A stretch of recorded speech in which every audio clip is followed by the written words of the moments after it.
Call to order the Ayer Board of Selectmen meeting for Tuesday, January 20th, 2015. Welcome, everyone. I'm looking for a review and approval of the agenda and any amendments. Anything from you, Robert? Nothing. Janice? We don't have it? No. Oh, okay. All right.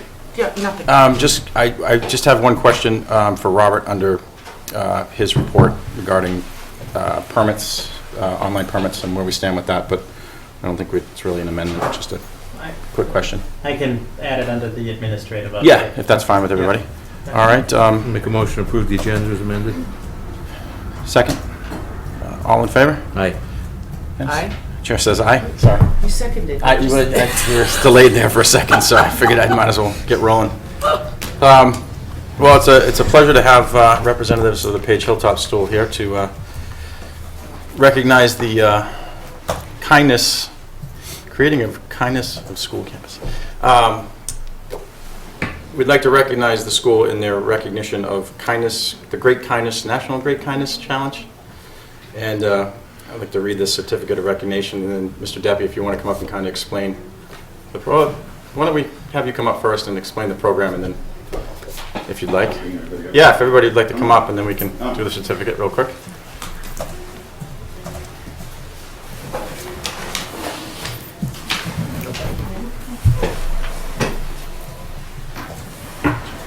Thank you. Yeah, good evening.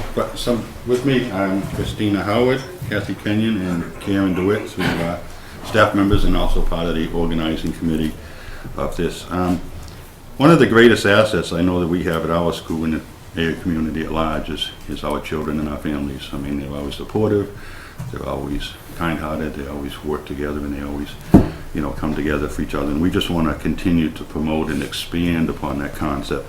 So we've been working ourselves and several other members at our school. The Great Kindness Challenge, actually in 2012, it was started by 3 schools in Carlsbad, California, and just to promote the concept of random acts of kindness and the power of being kind and, anti-bullying, et cetera, now that you can just expand in any way by what you say and do.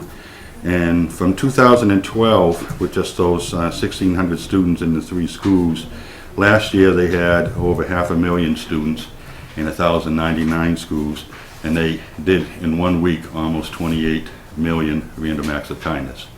So our school is now going to join into this national initiative.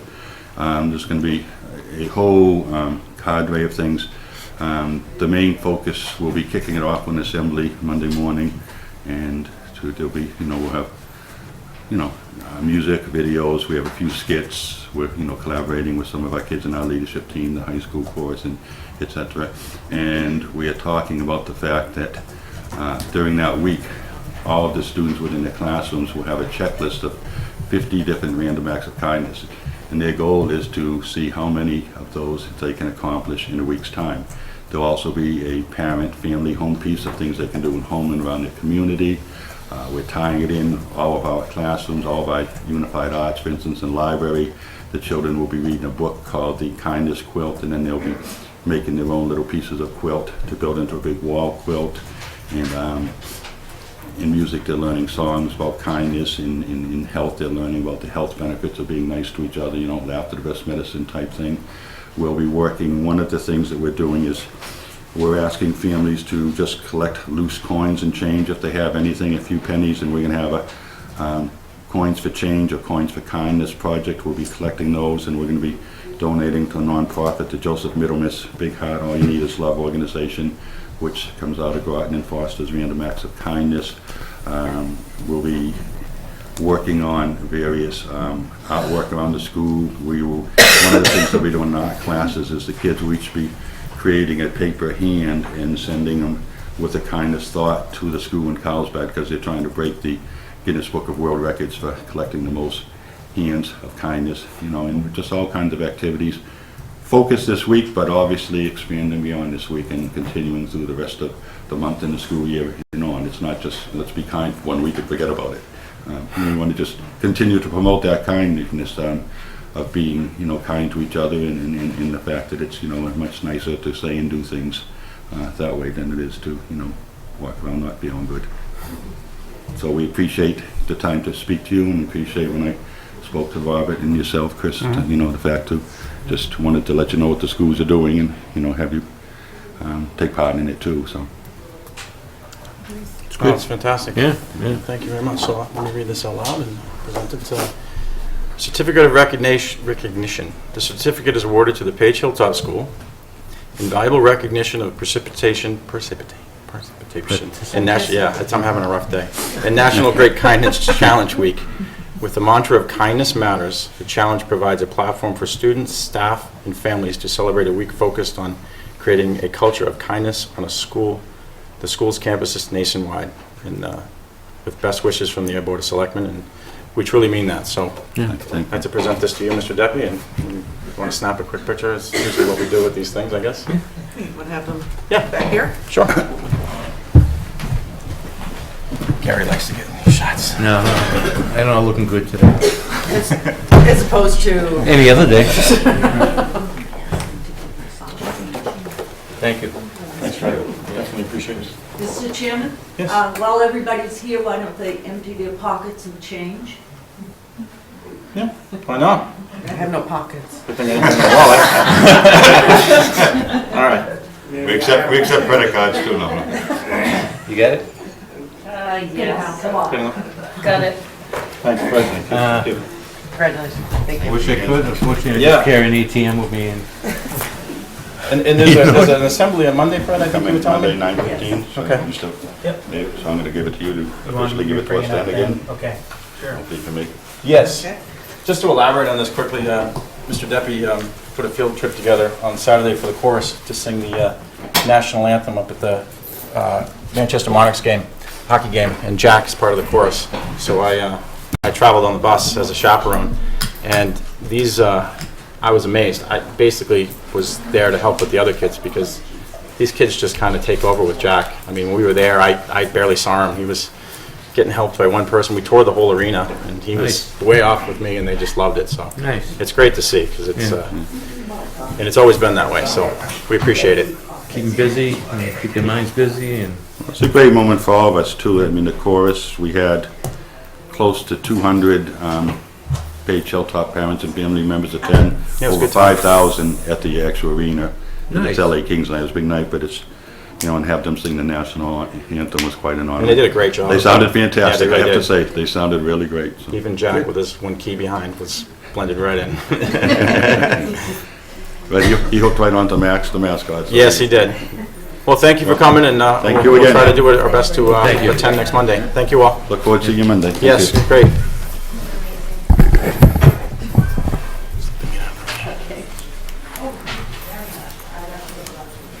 Good call on that, Mary. Of course, I got no wallet with me tonight. yeah, me too.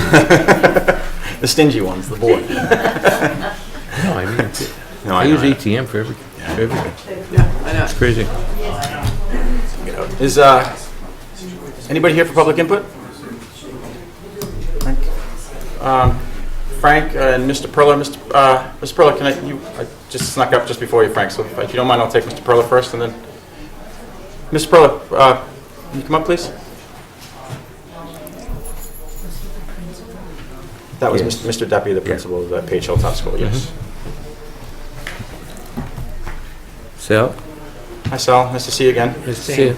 Good evening. So I'm here to talk about the proposed psychiatric facility in Devens. As an acute care community hospital serving the Neshoba Valley for many years, we appreciate the need for inpatient behavioral health services in the region. Steward, which is our parent company, is the largest independent provider of inpatient behavioral health services, adding an additional 70 inpatient psychiatric beds to our system in the past year, which includes a recent $5 million investment to the Neshoba Valley Medical Center in Ayer. As this community considers this proposed psychiatric facilities at Devens, the following are some items worth additional discussion. First, taking care of the whole patient. Based on our experience, we understand that psychiatric patients often need medical services in addition to psychiatric services. It is important that this new facility is connected to the existing healthcare services in the region. Notwithstanding the lack of communication to date, as the largest healthcare provider in the area, Neshoba Valley Medical Center is eager to establish a clinical partnership with this new facility or any other proposed facility in the region. Keeping care local. To reduce the burden on patients and their families, it's important that patients receive high-quality care close to their homes. We understand that this new facility may partner with UMass. However, this partnership may prove detrimental to patients in this region since it will divert patients to facilities farther away from their homes and support other networks other than our region. Meanwhile, Neshoba Valley Medical Center already provides a whole array of services to patients in this region and can easily meet the demands of this, for this new facility. Lastly is addressing patient needs. We applaud moves to expand behavioral health services available in this area, but we urge caution and careful consideration so that we address unmet needs without creating unnecessary duplication of services. As I mentioned earlier, Neshoba Valley Medical Center recently made a $5 million investment to expand psychiatric care for our community right here in Ayer. We are committed to meeting the needs of the patients in this area, and we want to remain part of that. Thank you. I mean, to Selectman Lucas' credit, he had mentioned this at our last meeting and brought this question up, and we didn't really have an answer then, so. Well, Gary. I'm going to continue with it. I mean, like I said, they've been a good neighbor. Absolutely. They're a good employer for the residents of town. They've certainly been generous to the town with 4th of July last year. And we love the contribution of the taxes that you pay yearly. I mean, that's good for everything that we run in town. But quite frankly, Sal, you people have been really good to us, and we feel as though we should do what we can. Well, I do anyway. Do what we can to make sure that the hospital stays, it doesn't go anywhere, and the care keeps getting better. So, Thank you. Yeah, it's very easy. I agree with everything Gary just said, and I think, Janice, as to you. And I felt that the proposal was slightly vague from what we were hearing up there, Yeah. and I'm hearing other things too, which I'd caused some concern. like to see 2 members of the deck come in front of us to see what they have heard and what they know, so they could fill us in. Can we The do only- that for the the- third year? Robert, I'm sorry. The only real information we've had is through John's column, I agree, yeah. and nothing else. True. And unless John wants to get paid by the town, sorry, John. But I think it's important that we hear from our representatives too. Yeah. So, That's a good point. So we'll try to get that on for the third, possibly, Robert? Yeah. Okay. We appreciate you coming, Mr. Perler. Thank you. This is something that Gary got us, thinking about at our last meeting, so. I appreciate it, and, like I said, we're very open to several options and partnerships. We just feel like we are the region's provider, and we certainly want to be involved. No, absolutely. Robert? Mr. Chairman, just through you and the board real quickly, in speaking with Mr. Perler, I think that the fundamental issue before us is the lack of information or transparency in terms of the proposal for mass development. To the February 12th public hearing here in Ayer, and I know the other 2 towns, I don't have the dates, will be having them as well, perhaps as an opportunity for clarification. But thirdly, as we discussed, is the fact that the Neshoba Valley Medical Center really wasn't even contacted about this proposed facility, if we will. We knew about the quote proposed zoning changes, but the fact that That's all we they know, weren't yeah. contacted, so I think there's more information to get. or even, through mass development, the joint boards weren't, it wasn't communicated. We It also wasn't- had Mr. Ramirez here in mid-December also. Right. And I don't recall that So coming it up at all, just- so. It stinks, Yeah, you to- called it last week. to be frank, sorry. So we're going to try to schedule our representatives to to the Devon's Enterprise Commission on February 3rd, I believe we meet again, correct? Mhm. If possible, and maybe we can have you attend that night also. Sure. And Absolutely. see what we can find out. Thank But we you. appreciate you coming and explaining for everything to having us. me. Thank you, nice to see you again. Thanks, Same here. All righty. Is Frank still, oh, there he is. Hi, Frank. What a cue line that was for my question. As I've observed since Mass Development came to town almost 20 years ago, their activities on the enterprise zone have been almost entirely parasitic on this region and on the Commonwealth too. And there's another example of something that may turn out that way. But my question is about something. The town budget has been bleeding year after year. And the selectmen voted three or 4 years ago to make it a priority to try to stop that bleeding by bringing some sense to the contract we have with Mass Development. Way over in their favor for the treatment of wastewater and the reservation of future capacity. And so my question tonight is, and I had no idea that anything else about Mass Development would be coming up, my question is, what progress are we making in changing that contract? What attitude are we seeing from Mass Development in having any interest at all in making it reasonable? I can answer a little bit, and I think Mark can probably elaborate more. We convened a meeting in May or June, was it? Somewhere in that ballpark with, we had George Ramirez and the attorney and the wastewater treatment down here to address the contract, which is awful for the town of Ayer.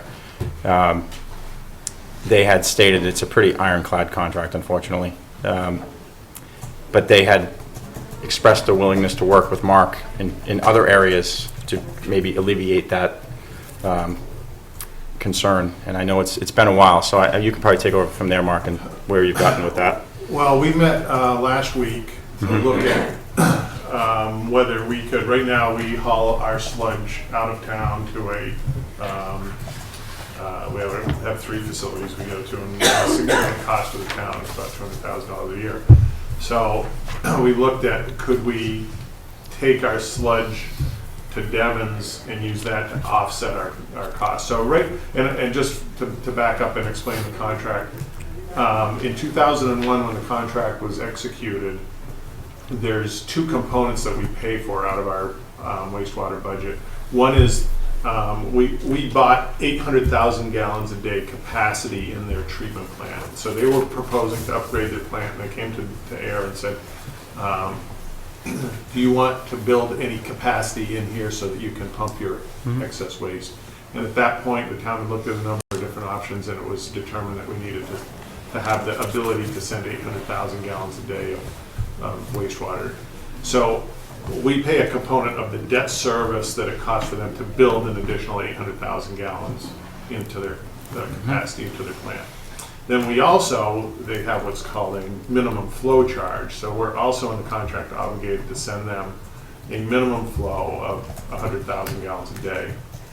So whether we have enough capacity at our plant, which we currently do, probably 360 days out of the year we have more than enough capacity at our plant. When we have a big wet weather flow, we do divert flow. But we pump waste to them every day, and we pay for that on a usage charge.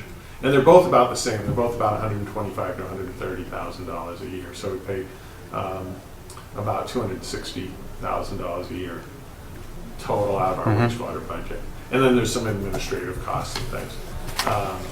So basically what they told us at the meeting, as you recall, was, well, we need your revenue to pay for our plant, because if not, then we're going to have to charge They our basically, other customers more money.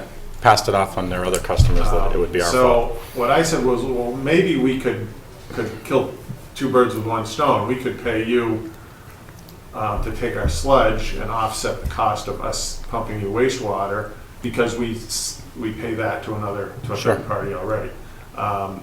We ran the numbers, and unfortunately, it's cheaper for us to still dispose of it at a third-party location than it is over there. And just, if I recall, they were going to try to present that at a generous rate, or at least not to lose money, but to try to offset. Right, Did they right. do that, or is it? Well, I actually was the one who ran the numbers, and no matter what numbers I ran, I could make it work in the town's favor.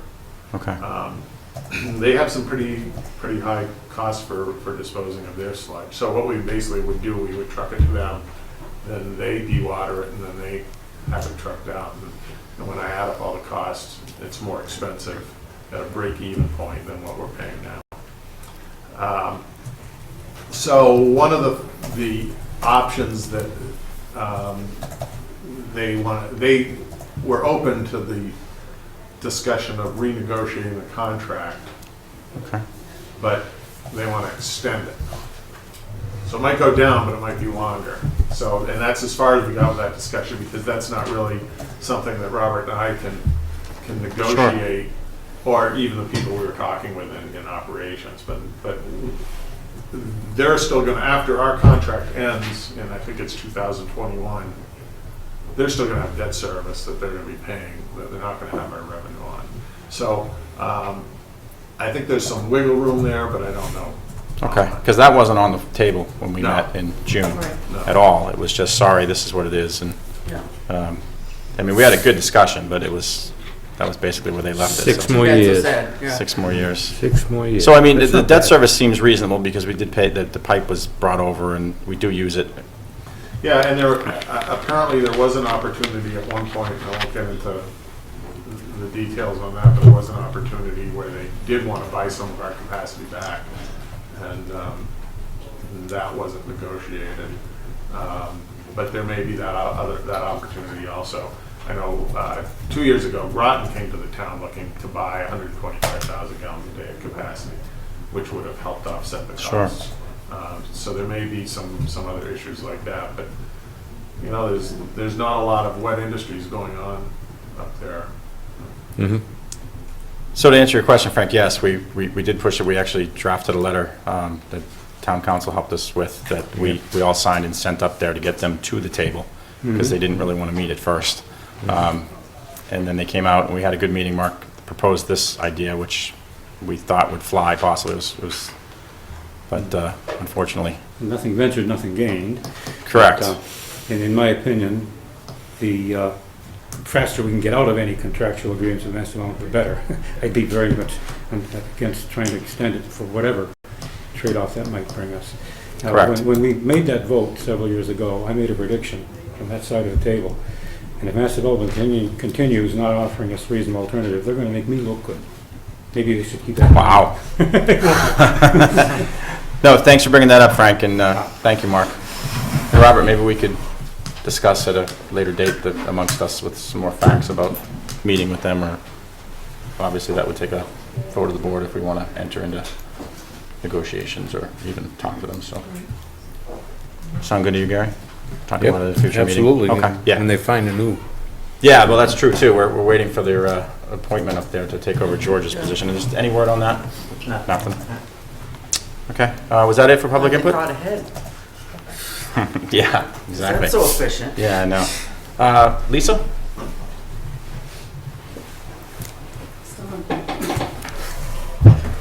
How you feeling? Carly, Much do you better, have thank Good. you. Carly? I'm sorry, do you have a hard copy of the agenda? When I scroll ahead, I lose my, sorry. That's why I had to. Yeah, I got them yeah, side I by should do side. that. I forgot how to do that on my Surface yet. Thank you. Thanks, Gary. Hi. Okay, good evening. I'm here before you for a reserve fund transfer, and it has to do with specifically software training for our fairly new collector and our fairly new benefits and payroll manager. And I had to do a similar thing when John was new and Stephanie was new to the positions when they were elected. And we didn't build it into the budget because we didn't know there were going to be new people in the position. So, and once again, we didn't build it in the budget for the same reason. But I held off for a while because I knew we had to upgrade Munis, and we should be upgrading in February. And I've already looked into training for them. You know, got some quotes and availability, and sometime in February, the collector Susan actually came and talked to me about this. And Kevin's had some concerns too. So I think we should, in the best interest of the town, I think we should train our people.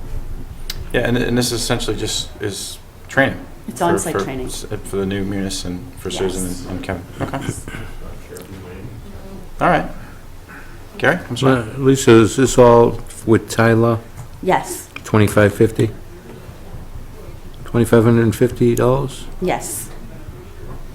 Make a motion to approve reserve fund transfer, amount of $2,550. Transfer to computer support, Munis, account number 01136. That's it. Seconded? All in favor of the transfer? Aye. Janice? Aye. Chair says aye. Motion is approved. Would you like a form? Here you go.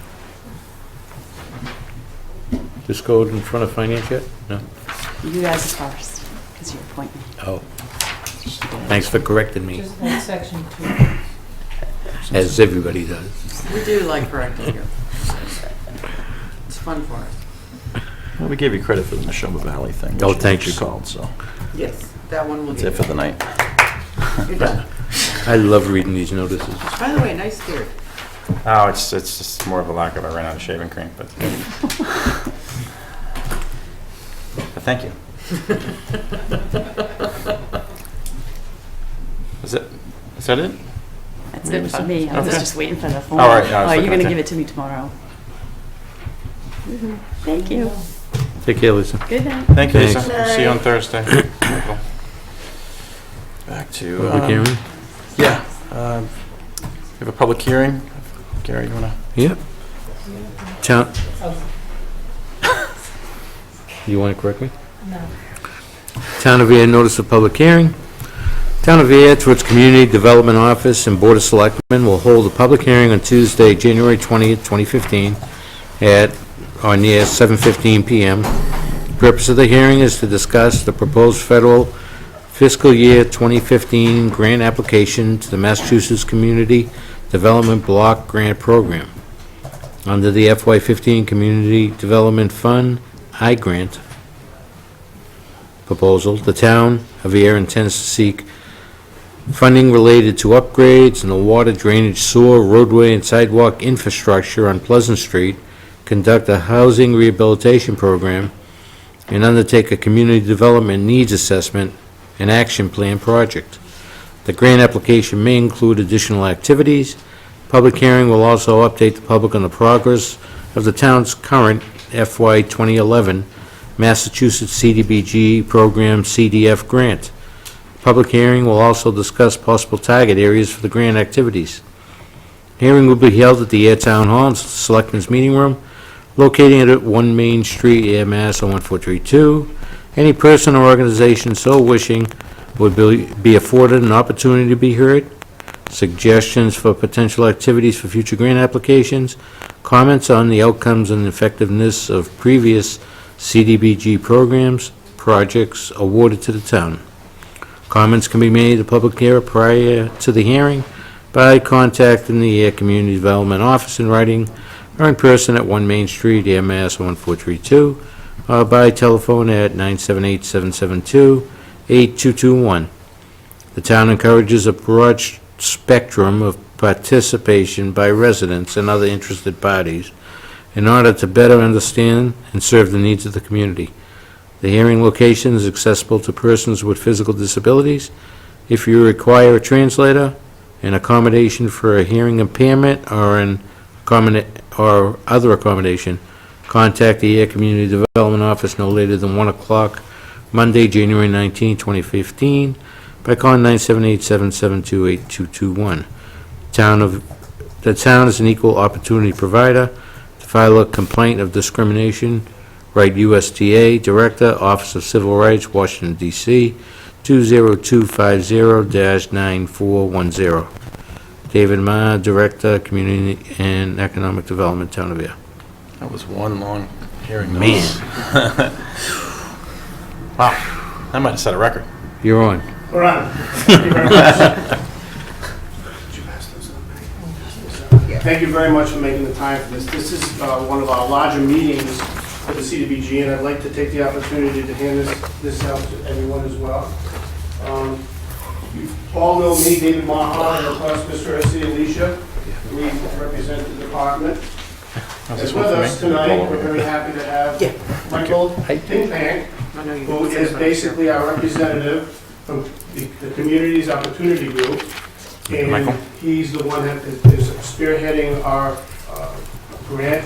He's our person on the ground who works directly with us and directly with his organization. I also ask you, if you don't mind, while you're listening to the presentation, to sign in on the sheet, because we need that for authorization that people that were here for this meeting can prove that you were here, which is really good, because, so without further ado, we've put together the points that you have in front of you, and we're actually going to ask Michael pretty much do the explanation, because he will be the one writing this grant with us, with our help, which he's getting. We like to also make sure that we recognize the fact that Mark Wetzel and the DPW are taking a great role in this for us. They're not only helping us with their work, but they're helping us with their expertise and will actually help by defraying a lot of the financing of this. So DPW is a very, very important part of this grant this time, and we really appreciate that. Well, thank you for having me. Yeah, welcome, Michael. What I'd like to do is just start off by going through a few of the background notes about the CDBG program. It's the Massachusetts Department of Housing and Community Development, also known as DHCD, receives community development block grant funds from the federal government. That money is sent to the state, where some cities will get funds directly, their entitlement communities. Excuse me. The rest are put into competitive funding rounds. Ayer is competing in the CDF1 category this year. That is defined by their community-wide needs score. It's a ranking system that the state has developed to try to distinguish communities from one another, and it goes into your scoring on the application. DHCD evaluates each application based on project need, the proposal's integration of multiple activities, and its focus on particular neighborhood or geographic area. In other words, what they're going to be looking at is, are your activities targeted to a specific area in town? Do you have multiple activities targeted to that area? And is there a defined need for this program or the project that you're proposing? There's several factors that will go into in the application to prove need, impact, community involvement, and support. As part of the application, they do set maximums for each community. This year, the maximum grant award for a single community is $800,000. But if you do multiple targeted activities, you can receive up to $900,000. The way that the scoring works is you get bonus points for having multiple activities. So you pretty much have to do multiple targeted activities, which would then open you up for the $900,000 if you want to remain competitive. There are higher maximums for regional applications. If you have 2 or 3 communities, you can get up to $1 million, and a regional application with 4 or more communities may receive up to $1.1 million. And no single town can receive more than $1.35 million over a rolling 2-year period. This year, Ayer is eligible for the entire $900,000 because the last grant that you had funded was in 2011. Proposed activities must be consistent with the town's community development strategy, which the board approved back in November, I believe, and meet one of 3 national objectives, and should also support 1 or more of the state's sustainable development principles, concentrate development in mixed uses, advance equity, make efficient decisions, protect land and ecosystems, use natural resources wisely, expand housing opportunities, provide transportation choice, increase job and business opportunities, promote clean energy, and plan regionally. So that's the background of the program itself. I want to go into just a quick update of the current status of any open grants. Right now the town does have an open FY 2011 CDF2 grant, which is a different funding pool in the CDBG program. That grant is technically complete, but the town did have a few loan paybacks as part of a previous housing rehab program, and the state makes you reopen your most recent grant to administer that. So right now, the Community Development Office is processing program income funds that will allow the town to rehab about 2 more units of housing. But like I said, technically that grant is complete. The community development strategy was updated this year. The purpose of that is to prioritize community development goals and develop strategies to achieve those goals. It's a very involved process where the residents, town boards, and the community development office all come together to try to create what I like to term as a more of a living planning document. You have your master plan and other things like that, which are very static. They last many years. The community development strategy is really looking at goals for the immediate future. You're looking. It really doesn't look much further than 7 years out. So it's something that it gets updated. You can update it every year. It's valid for up to 3 years. This year it did include, let's see what we have here, prioritize projects of the downtown commuter rail parking facility, local infrastructure upgrades and repairs, housing rehabilitation, playground and park facilities, and a green communities designation. Additionally, the CDS update outlined various planning, social service, and economic and community development goals for FY15. So that was the CDS is really a backbone for the grant application. The state wants to know that you are applying for a project or projects that need funding. They don't want you to ask for funding and create a project. You really need to show that the town is behind what you're looking for, and that it's a worthwhile, well thought out project. As such, this year the CDBG application is shaped up based on all of this community support and outreach that's gone on to include 3 activities: the Pleasant Street Infrastructure Project, a continuation of the Housing Rehabilitation Program, and a planning activity to look at the community development needs of the town.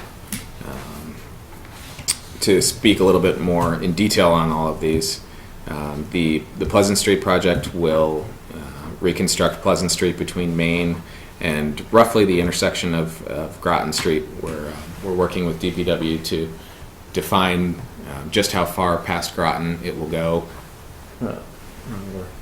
Okay.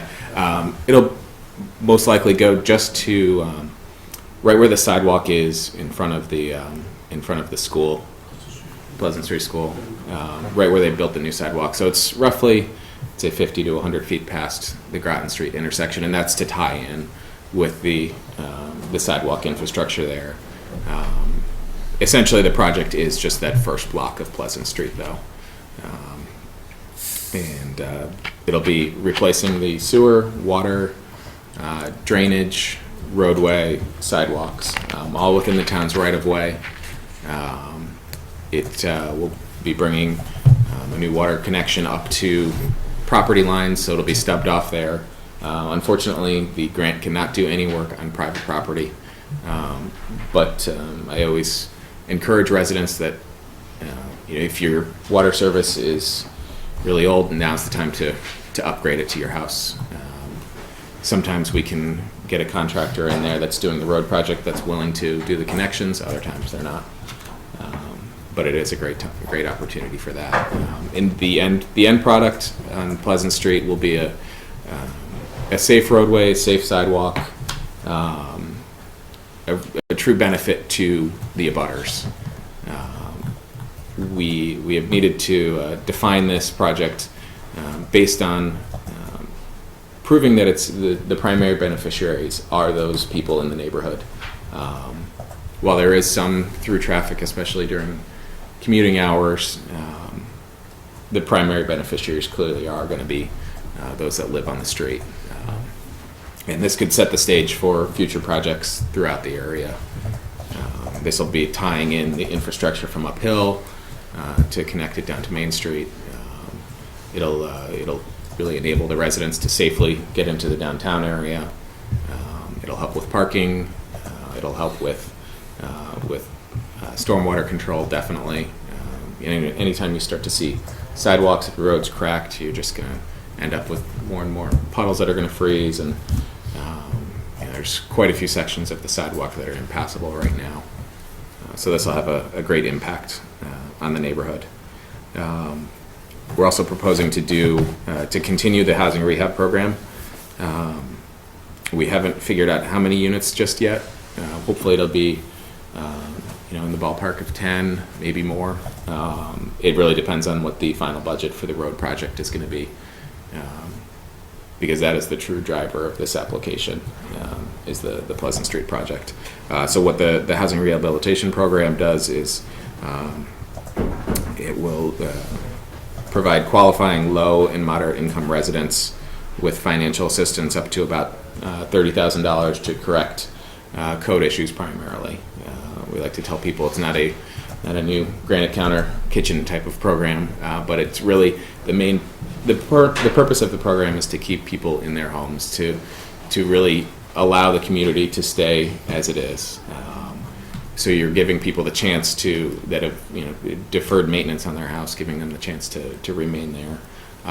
All of the work is secured with a 15-year lien that after 5 years it starts to depreciate, but up until those 15 years, if the homeowner sells the house to anyone other than an immediate heir, that money that's remaining on the lien comes back to the town in the form of program income, and then can be reused and put back into other CDBG eligible projects. Usually it's the housing rehab program that it goes back into.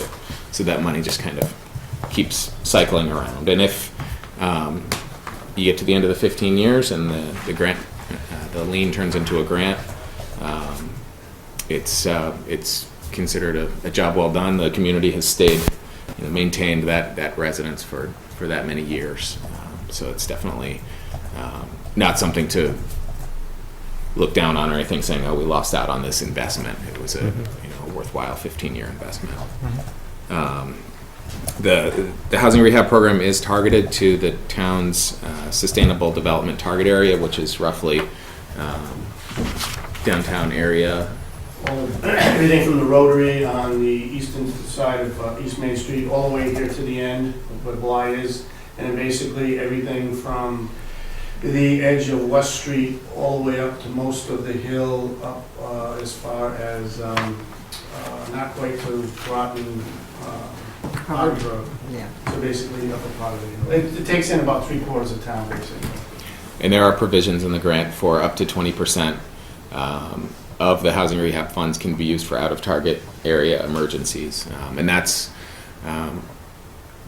it's tough to qualify for an emergency, but you can, you're looking at an immediate threat to the occupant's ability to stay in the house. So if it's an actively leaking roof into a living area, a failed septic system if they're on that, failed heating system in the winter, or access for handicap modifications.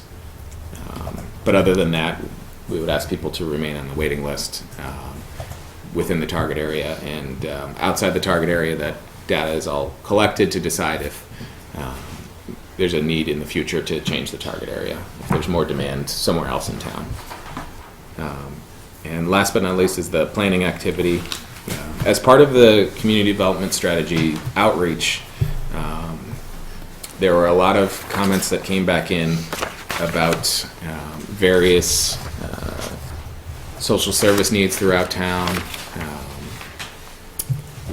other needs for housing rehab, things like that, all that tie together under the umbrella of community development.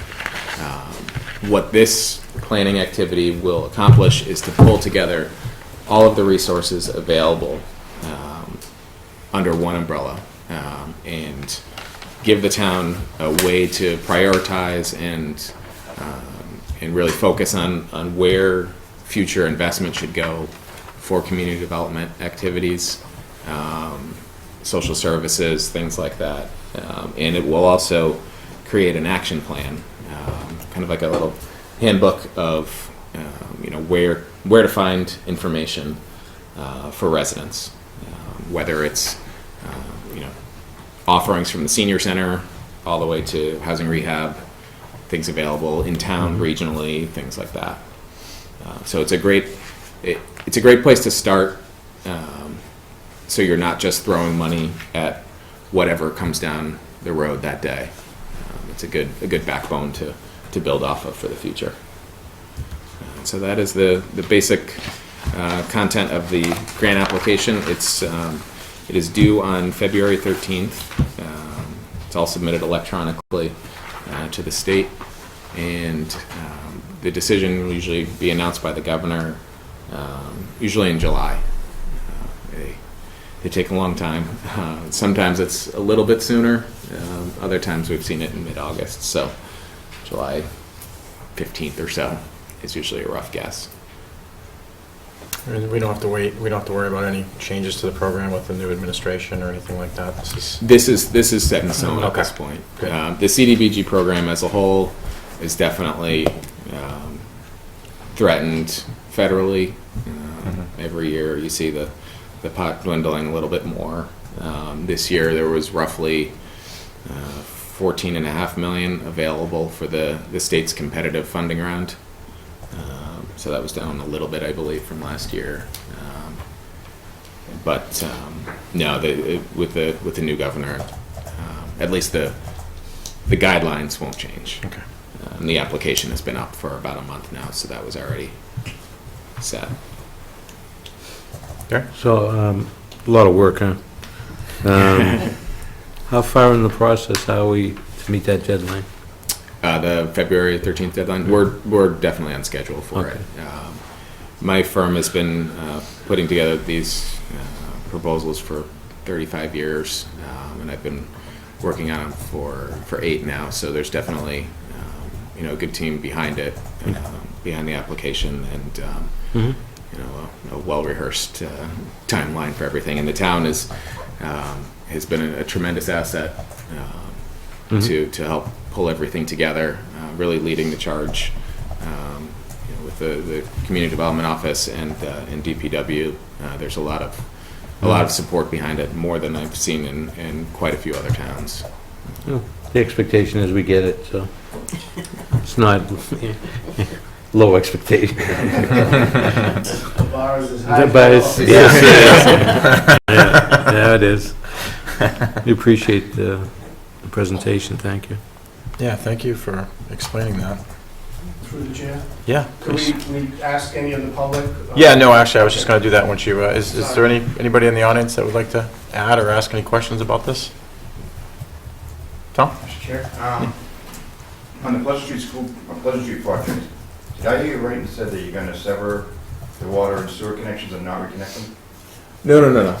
The project itself would replace the water and sewer within the town's right of way up to the private property and reconnect it there. Okay. And it would just be a great opportunity for private property owners to upgrade their service if they need to. But no, we wouldn't. There'll most likely be temporary water for part of the project, but you'll be notified. There'll be a constant flow of communication with residents and the contractors, engineering, things Sure. like that. So just the way you normally do it, essentially. Right. Project this magnitude, okay. It's a tight area. It's tighter than Pond Street.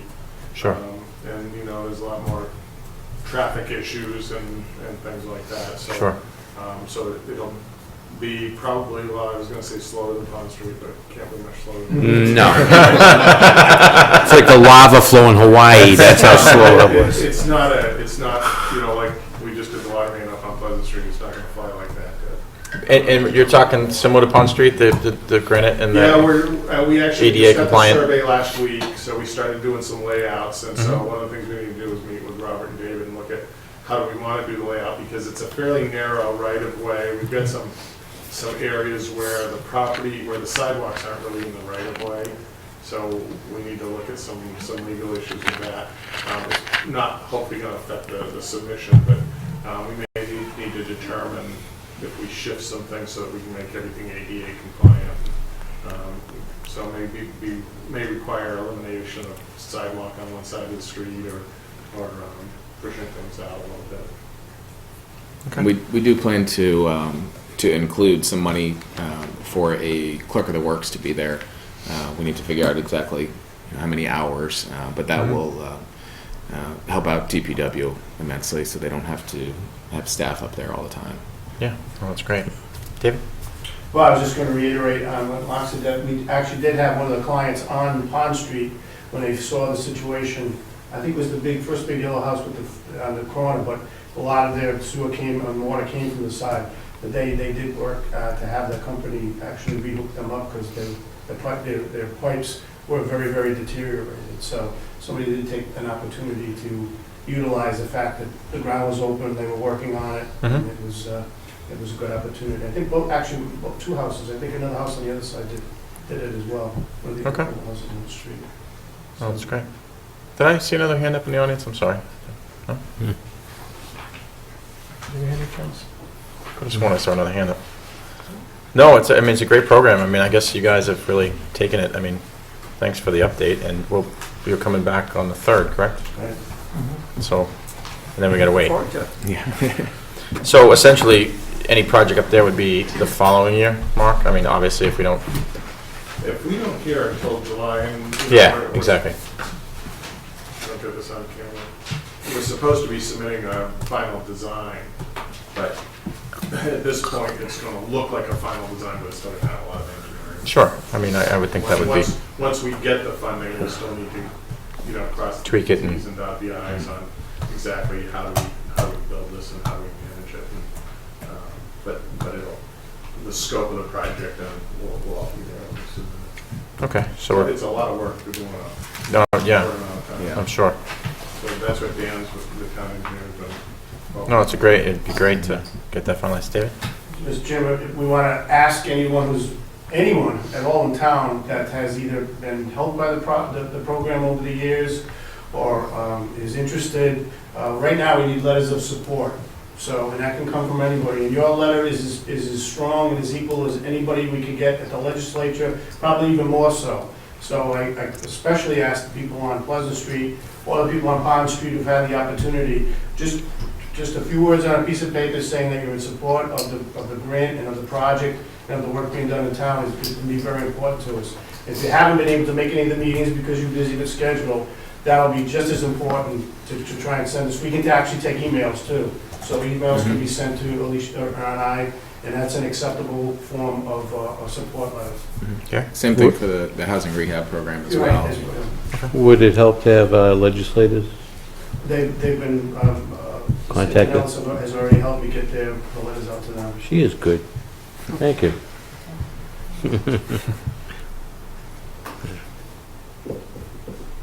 I guess that's it. Does anybody have any other questions? I mean, we're in full support and No? can't wait till. What's up? That's it? Do we have to do anything with this letter of support, or are we going to do Yeah, it do we later? need to- It's requested Do it later? yeah. Okay. But just close the hearing. Okay. Okay. Well, thank you Thank for you. coming and explaining how you work and how it works, because that is helpful, because I get confused sometimes with this stuff, so, and David, Alicia, thank you. Thank you for Appreciate it. having us. Yeah, thank you. Appreciate it. Thanks for the update. Make a motion to close public hearing? Seconded. All in favor? Aye. Aye. Chair says aye. Public hearing is closed. My computer lost Wi-Fi, so I'm gonna try to pick up on my,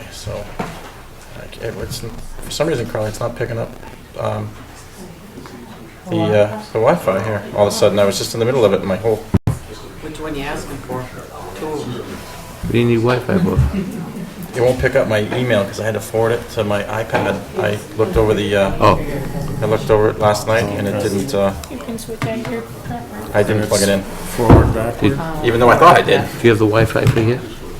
It's not picking it up. Yeah, I do. It's just not for some reason picking it up, so I can just take it off. Which one are you asking for? There's two. The, I can't get back to it. It actually pulled up both. I tried both. Okay. Yeah. Because I know the one that I was able to use in Cindy's office is no good if you're down here. Yeah, and I think that's the one I tried initially, so that's what I thought it was, because I remember her saying that. All right, it'll come back. Good. Hey, Mark. Hi, thank you.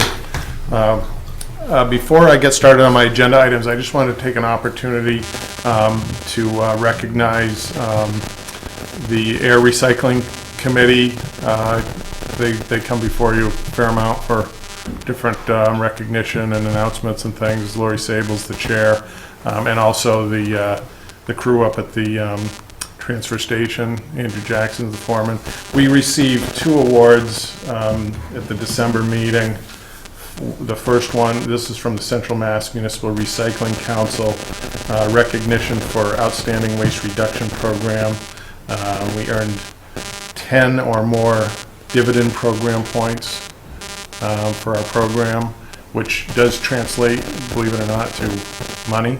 They give you grant money for getting the points. And now, it's not a lot of money. I forget what this was. It was probably something like $2,500, but we can buy some recycling things with it. And then we also had a certificate for 40% waste reduction goal for obtained since 2004.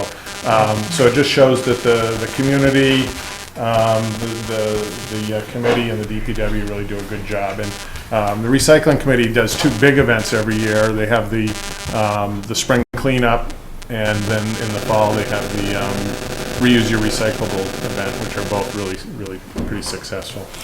Yeah, no, hats off to them. They do a great job. Thank you for bringing that up, Mark. The next, the first agenda item was the request to waive the water and sewer connection fees for the Habitat for Humanity. As you know, there's a duplex project under construction at 76 Central Ave.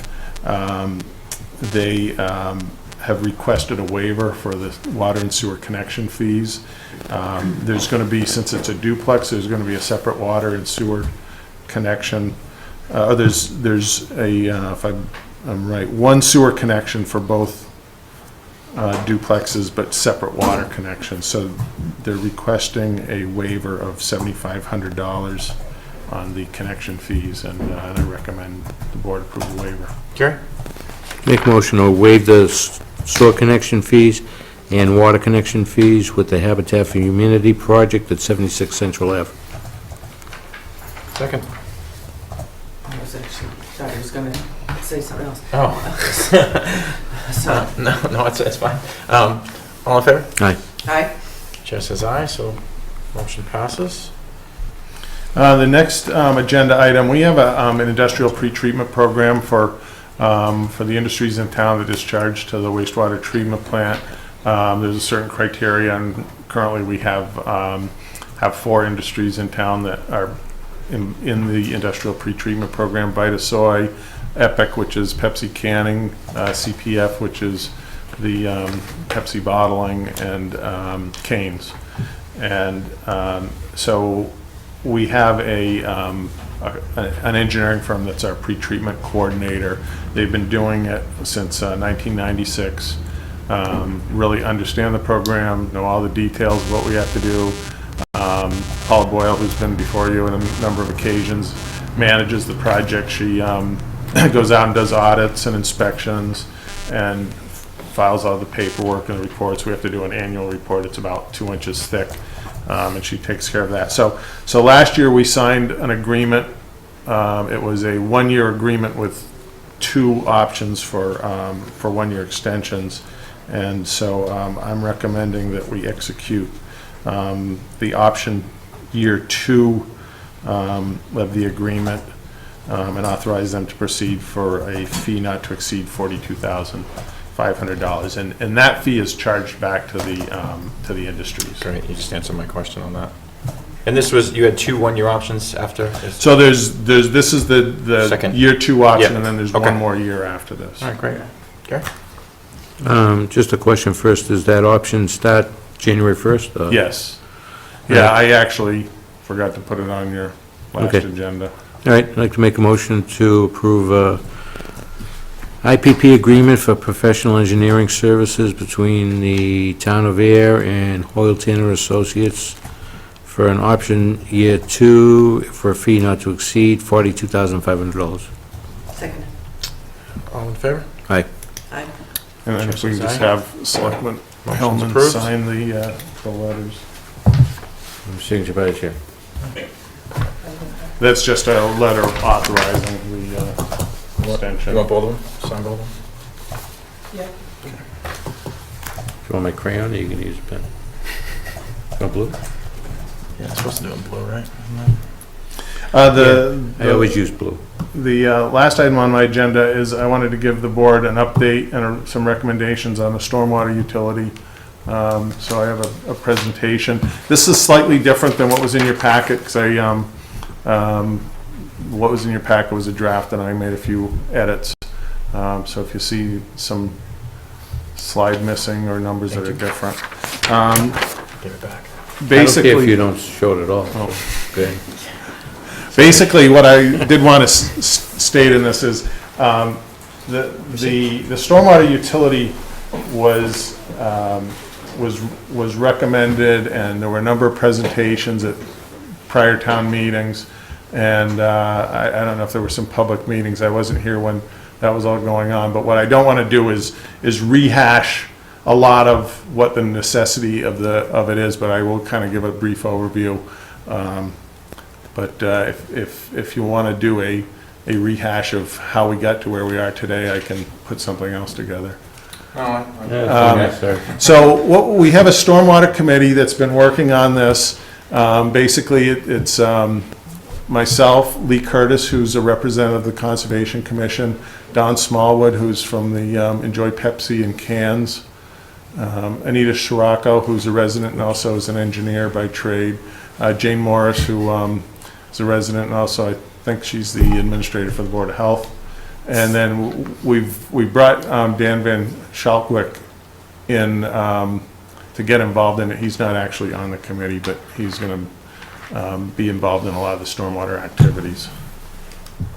So where do we stand today? So we have some stormwater bylaws that were voted at previous town meetings that are primarily related to the construction and erosion and sedimentation of on construction sites. So they're not necessarily related to what the stormwater committee is doing. It's more activities like when they're building houses up on Pingree Hill or some other, like the school. They have to have a stormwater permit, and they're not allowed to do certain things. So those are what those 3 articles were for the stormwater bylaws.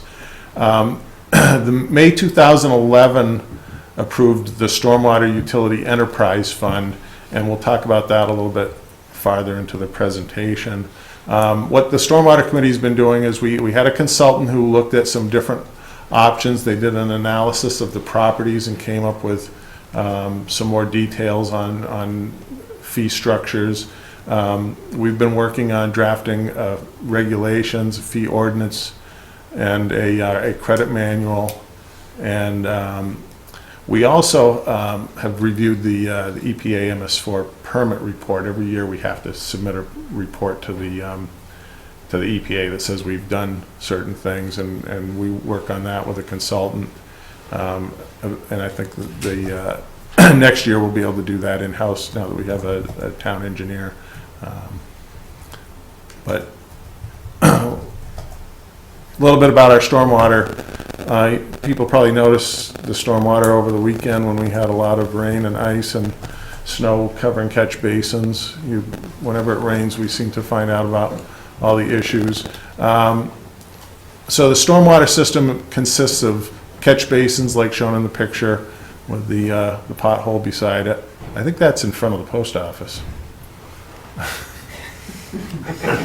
believe it or not. Gary will find out. No, tomorrow I morning think when it it's is. weighed in. If the cone's there for 4 weeks, it'd be a problem, yeah, but And so we have 900 catch basins, we have 100 outfalls. It was reported that we have 25 culverts, but I've had our highway guys out doing inspections, and they found 10, and they didn't even get off of Groton School Road, so I think we have a few more than 25. You say we misplaced a few? I would guess we probably have more So like we 40. need to put up wanted signs? And we have about 15 detention basins throughout town. Some are privately owned and some are town-owned and maintained. We have a lot of pipe, drainage pipe that connects catch basins to manholes, to outfalls.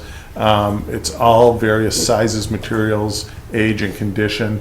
We were digging when we were doing the water main on Pleasant Street, we dug up a drainage pipe, and it went from an 8-inch to a 4-inch to a 6-inch and back to an 8-inch. So when you look down in the catch basin, you think it's 8-inch, and when you actually dig it up, it's something different. So we do have a lot of unknown infrastructure.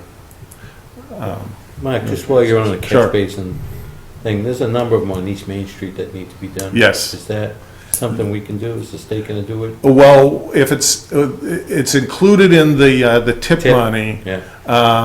If it becomes a safety issue, then we go out and do it. But we're gonna basically redo the whole drainage system on East Main Street as part of that project, so that's in the budget. And there'll be, it'll be modified, so the catch basins may not be in the same place, and we'll have some stormwater treatment. So there's no real danger right now? No, except you're hitting if it we and see feel it? something like that, and Yeah. it is, is a problem, then our guys would get out and fix it. We end up rebuilding about 30 to 40 basins a year, so we do quite a few of them. Yeah. All right. And some hold up and some don't. One of the issues is that a lot of the outfalls discharge to ponds and brooks. So if you go around Flanagan's Pond, for instance, I think probably has 6 or 8 stormwater discharges into it. And we actually had one that washed out this fall on Central Ave that we ended up rebuilding. Let's see. So why charge for stormwater? Well, it's we've got a public infrastructure, just like the water and sewer, that needs to be maintained. We have a lot of issues with residents that call about flooding in front of their house, flooding in their backyards because of runoff getting into their yards. We do have state and federal regulations that require us to do certain things. Yeah.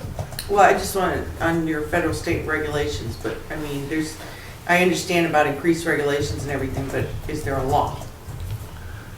We have a permit that we have to follow, and if we don't have the permit, if we don't follow the permit, we get fined. But I'm saying, is there a law to charge for stormwater?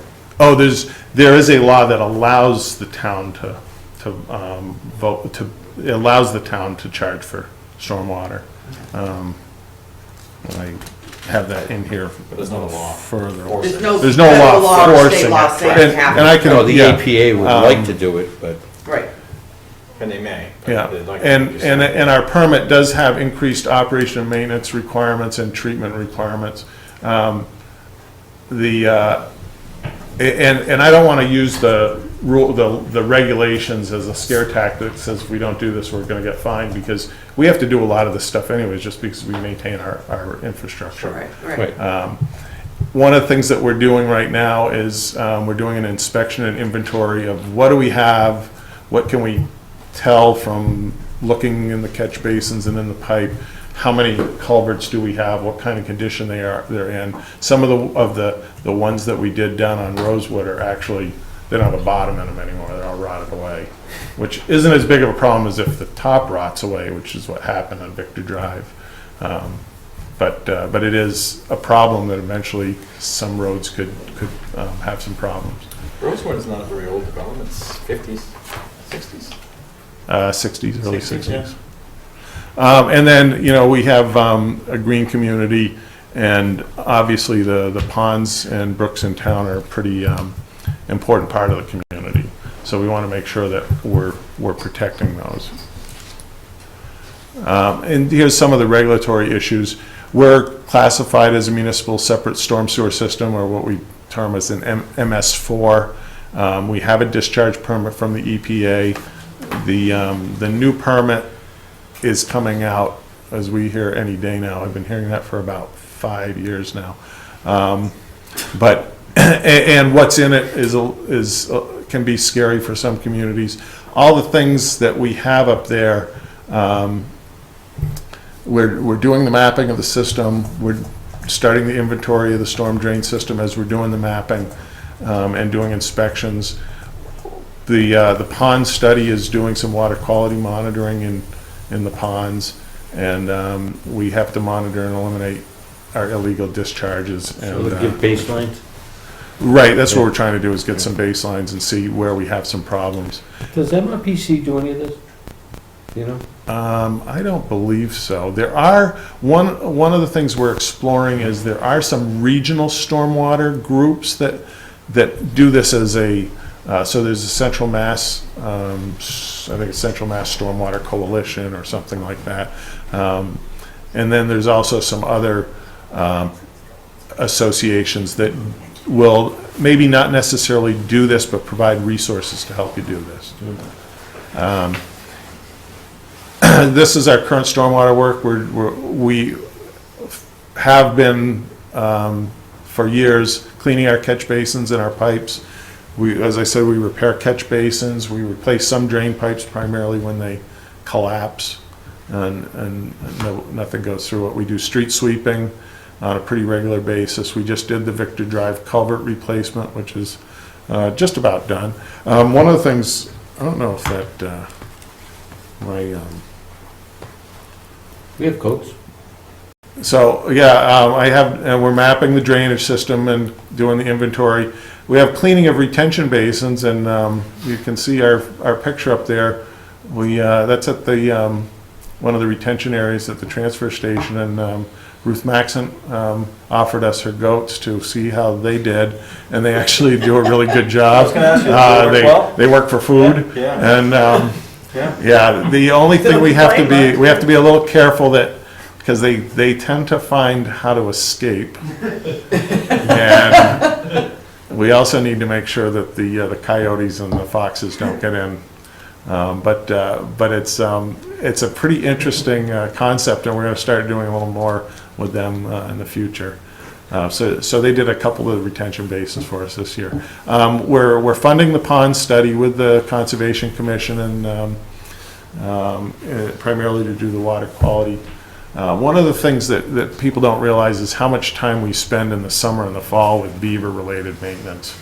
We're out cleaning culverts on a pretty regular basis, and they can tend to do a pretty good job plugging up some culverts. And then we also have been doing outfall repairs and maintenance. What do we have for a budget? Right now, our operating budget is $81,000. That doesn't include any labor. All the labor is furnished out of the highway division. It does include police details when we use them for our work. But that includes the catch basin cleaning, disposal of the cleaning, the material that you get from the cleaning, the permitting, and the repairs that we do. The proposed FY16 budget, it's $150,000. That includes the capital principal and interest for some of the stormwater projects. And then the capital budget, as you can see, some of these are to be determined, because I don't think I don't know if the committee has voted on them, but Shirley Street Bridge, we had some drainage washouts there. That's why the bridge is closed, so we have to do at least some drainage improvements there. We've got a street sweeper that's, we did a lot of repairs to it last year, but it's not going to last forever, so we need to budget for that. Storm drain upgrades, we're going to be doing some storm drain upgrades on Jackson Street this year, and also we have some issues up on Upper Pleasant Street, which we found out flow down to Jackson Street, which caused the problem there. And pretty much just about any street in town, you can find some storm drain upgrades. We want to look at doing some stormwater outfall improvements, which would include some biofiltration for treatment, and see what kind of impacts that will have on the water quality. And then we also budgeted $75,000 for storm drain or for culvert replacements. I have some dam and dike repairs there at Balch Pond, but Mass DOT is also doing some work at Balch Pond, and I haven't been able to find out what exactly they're doing and when they're doing it, but that's on the Mass DOT list, and I've communicated with them a couple times, and I haven't really gotten a firm answer yet. That's nice of them. So I'd rather have them, and they actually have a budget of about $3 million on the project. Oh, wow. So I think they're talking about rebuilding the whole thing on 2A, but I'm not positive. They've been pretty vague so far. But you can see, and as we get out on the FY19 and FY20, I don't have a lot of money down there, but it's because we don't really know that much about the condition of all of our storm drains. So as we start putting a plan together, we'll have a better idea. Biofiltration, is that like storm scepters? Well, it could be storm scepters, or it could be, you can do a rain garden or a retention basin that has a certain type of material in it that will absorb pollutants. So there's a lot of different, what they call low impact development techniques that you can do. And what we want to try to do is start picking pilot areas and see how they work, see how much maintenance involved, how much they cost, and how effective they are. I'm sorry, Robert. Mr. Chairman, through you and the board, Mark, if you could just go back one slide, not to interrupt the rhythm of the presentation, but since the superintendent brought it up and the capital planning committee dedicated almost a whole meeting to it, through you, Mr. Chairman, perhaps the superintendent, there's been some public inquiries for the benefit of the public, sort of what the plan as of right now is with respect to the Shirley Street Bridge. Sure, yeah, good idea. If you wouldn't mind. Oh, sure. What the approach is So, as of right now. what I did, this budget here, 75,000, that was a guess I put in to basically fix the drainage problem. So I don't know if people have been out there, but we had a big washout, a big hole on one side. We have a little washout on the upstream side also, that was a result of drainage. So we need to put some catch basin and piping out there to do that. And that's what this number's for. But the bridge itself is in pretty tired condition. We get sinkholes out there. I'm not sure if it's structurally deficient. Right now it's closed because of the washouts. The road isn't wide enough to get through, but the $75,000 is to basically fix it so it could be reopened. I have the state district bridge engineer. I contacted him, and even though it's technically not within their jurisdiction because it's a 15-foot span and their jurisdiction is 20-foot spans, they're going to inspect it for us. So we'll get an inspection done for free, and based on that, we'll have a better idea of structurally what we need to do long range with the bridge. And that $75,000, depending on whether that was the budget if we had a contractor do it. Our highway guys can probably do a lot of that work, designed by me and the town engineer, and probably save some money on that also. But that would be the short term. Let's get the road open and fix this problem so it doesn't get any worse. Okay. So for stormwater funding, so basically right now we fund the utility out of the general fund. There are some federal and state grants available. As we mentioned, doing the drainage on East Main Street, we would fund that out of the TIP money. There's some water quality specific grants that once we know what we're going to do, we can apply for to do some of these other improvements. Obviously for capital projects, we'd have to do some borrowing. Or what the town voted under Mass General Law, that's the law you were asking about, that allows a municipality to set up a stormwater utility and charge fees for managing stormwater. So that's the law that that allows us to form the enterprise fund. And that was, it's interesting because the vote referred to the vote allowing towns to form an enterprise fund, and I guess this law allows us to have that vote. So I'm not sure from a legal point of view how that was done. I thought it was a change, and we voted just to have it. Right, and that's, and yes, and That's that's correct, exactly right. I think I made that amendment. Could you back up one for a second? Okay, so the original question was, does the town want to set up a fund? Right. And that was an annual town meeting, which would be Two- spring of that was 2011. 2011, yeah. Okay, so it's May of 2011. Yeah. And now we're going to try to figure out how we're going to fund this fund Right. in 2015. Okay. And Why not? I didn't realize, because I just saw the original article. I never saw the amendment until about 2 weeks ago. And I says, oh, because the original article also had the town adopting a bylaw that, Yeah. for the management. I'm all for the fund, So- because you can carry money over from year to year. And from what Dan Nason said, I wasn't too concerned about a fee being charged for water running off your roof. That we could handle it through the general fund. We handle transfer stations through general fund right now, so that precedent has been set. Yeah, I'm not advocating one way or another. I'm just giving the facts and what the options are, so. Okay.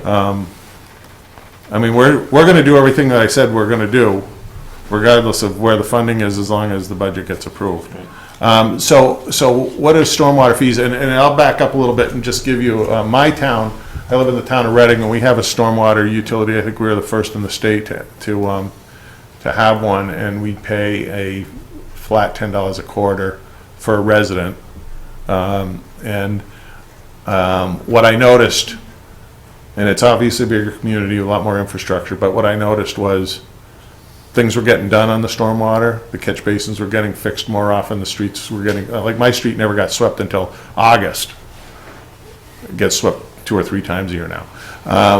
So there's a, when you have the money, you can put more resources on things.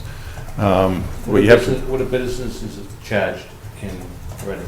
Same? there, it's the same way you'll see when we talk about how they do it. But the businesses are charged more. I'm sure Jordan's Furniture pays They more. pay a fair amount, yeah.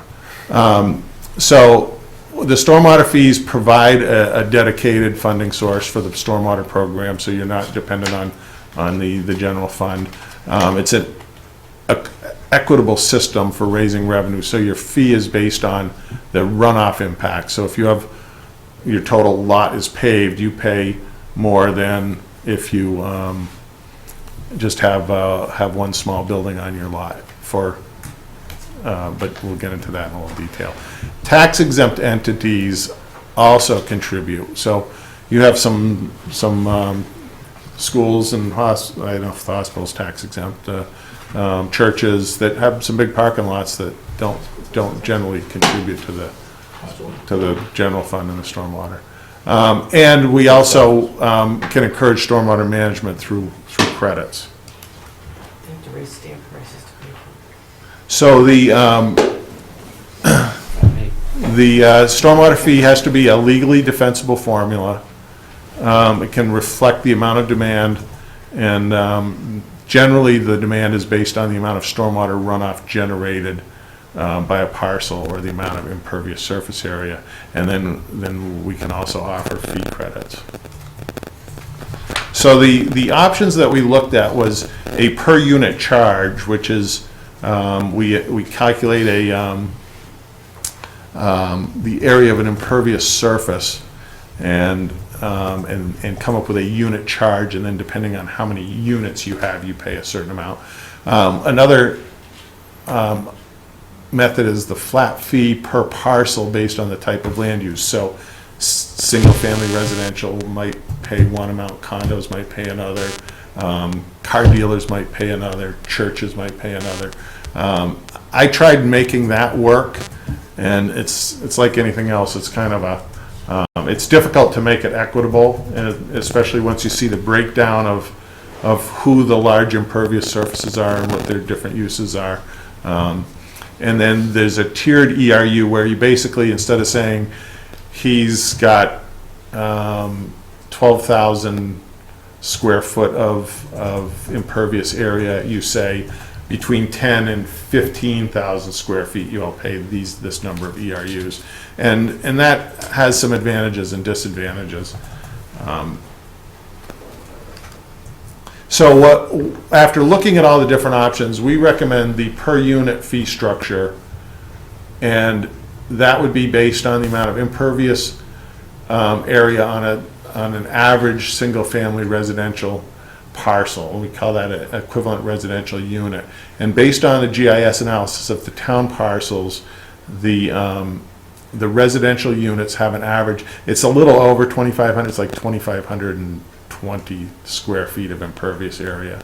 So so we recommend the 2,500 square feet as an equivalent residential unit.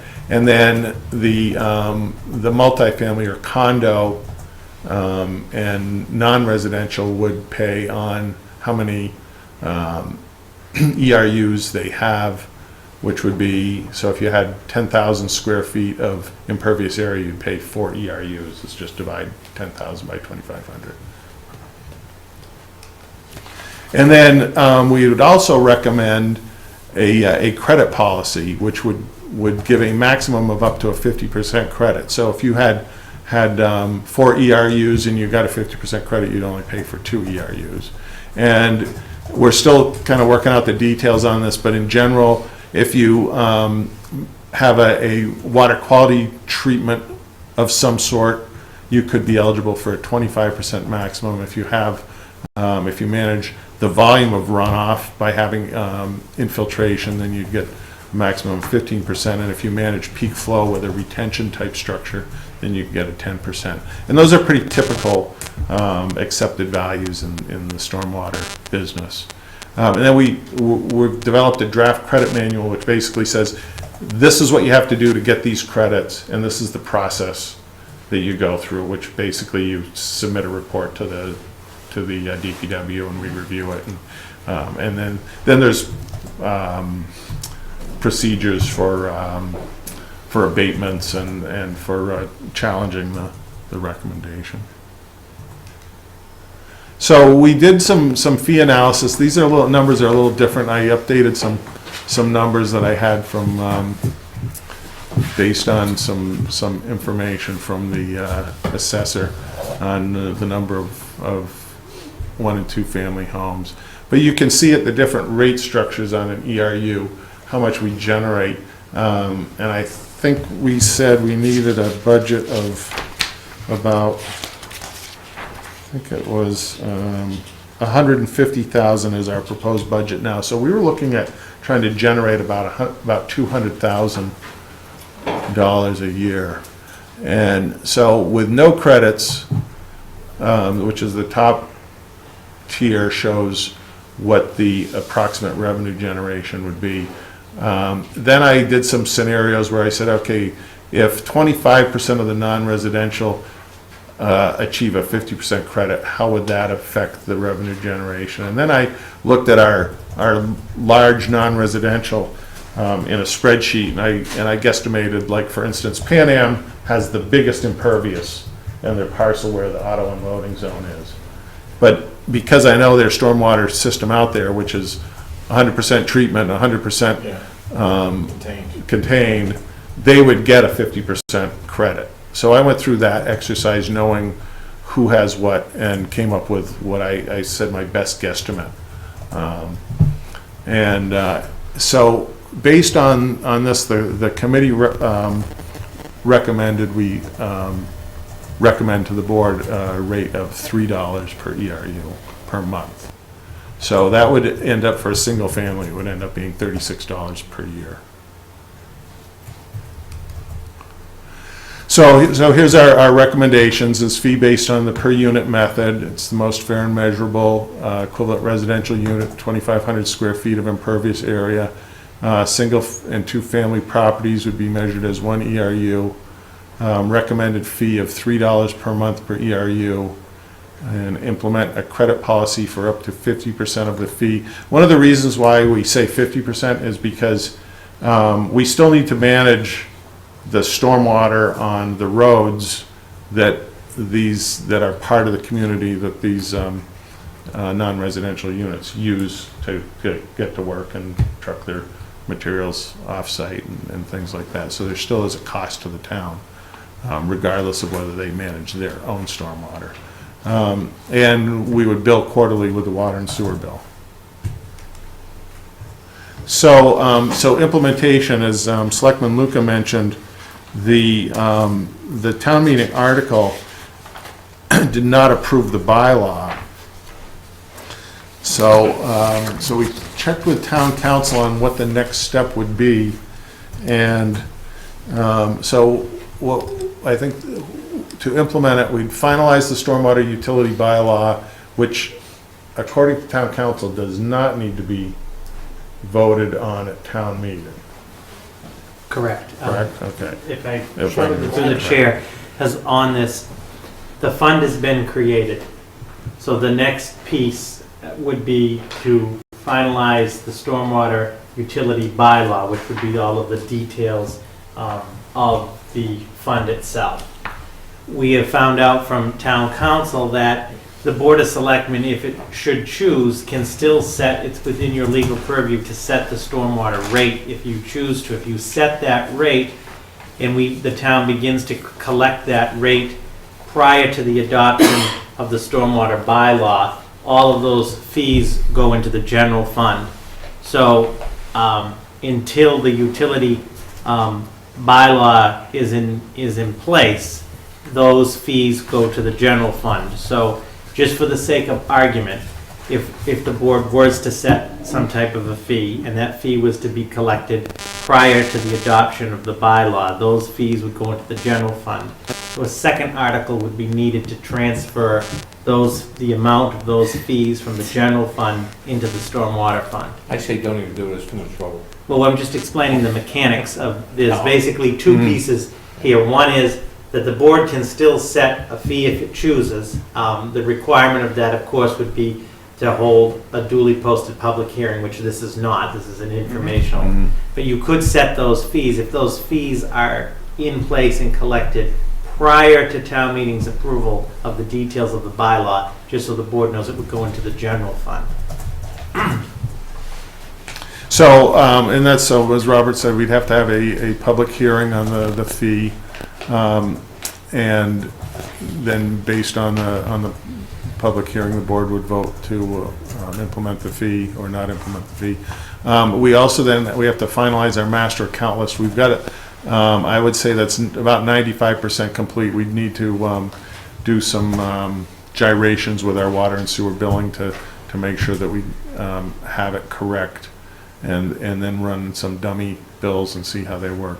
And then I would also recommend that we notify the large users about the credit policy, maybe even have a workshop or two to show them what they could, how they could submit on a credit, what would be eligible, and what the process was. Now, I did have a meeting, did a similar presentation last week with some of the large industries in town, and you know, obviously you can probably guess what they felt, and they all called it a tax. And Right. Exactly. well, It's not a fee, it's not a tax because it's not equitable. You know, it's based on, not everybody pays the same tax or rate. It's based on how much you theoretically are using. It's just like a water rate. What if it doesn't rain? Then we don't have any stormwater management, so the cost. Rain, what if it doesn't rain? Yeah. Listen, if we're gonna do that, right, then we better make sure we lower the taxes for the people in town. Well, So, I was going to bring it up. what I wanted to bring up was, so Don Smallwood, who's on the committee, who's talking to the other large industries in town, and he couldn't make it tonight, but so he sent me, I said, send me some notes in an email on your thoughts. and I'll make sure that the selectmen hear these, and I said you'll also have another chance at a public hearing on this. He says, I'm sorry I cannot attend this evening. I think the major industries impacted agree that they would prefer not to have another tax, particularly without an offset somewhere else, which is unlikely. I would suggest that we make it less objectionable if we cap any increases for some specific amount of time, particularly if we want to recommend a $3 to start. So what he's saying is, if we started with $3, don't say it's going to go up 25 cents a year. Say $3 won't go up for 5 years or something like that. And he also wants clarification on what the abatement process would be. So, so those were his comments, and I think we got some similar comments from the other businessmen that attended. Just to give you some order of magnitude, so Don's with Epic Enterprises. Under a $3 rate, they would pay, without any credits, about $7,850 per year. Wow. They would, based on what Don has explained to me, what they have for stormwater management treatment on their site, they would be eligible probably for pretty much almost a maximum abatement, because they do have, or credit, as we'd say, because they do have stormwater management and treatment on site.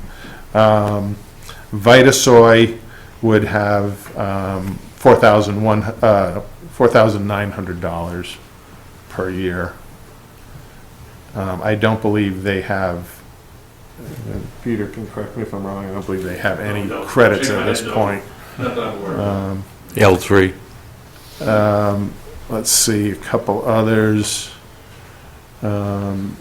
Canes would be about $2,500 per year. And I'm not sure what they have. I assume they had I gave them a 25% credit for my guesstimate. So you can see, and Ayer Shirley Regional School District would pay $8,640 per year.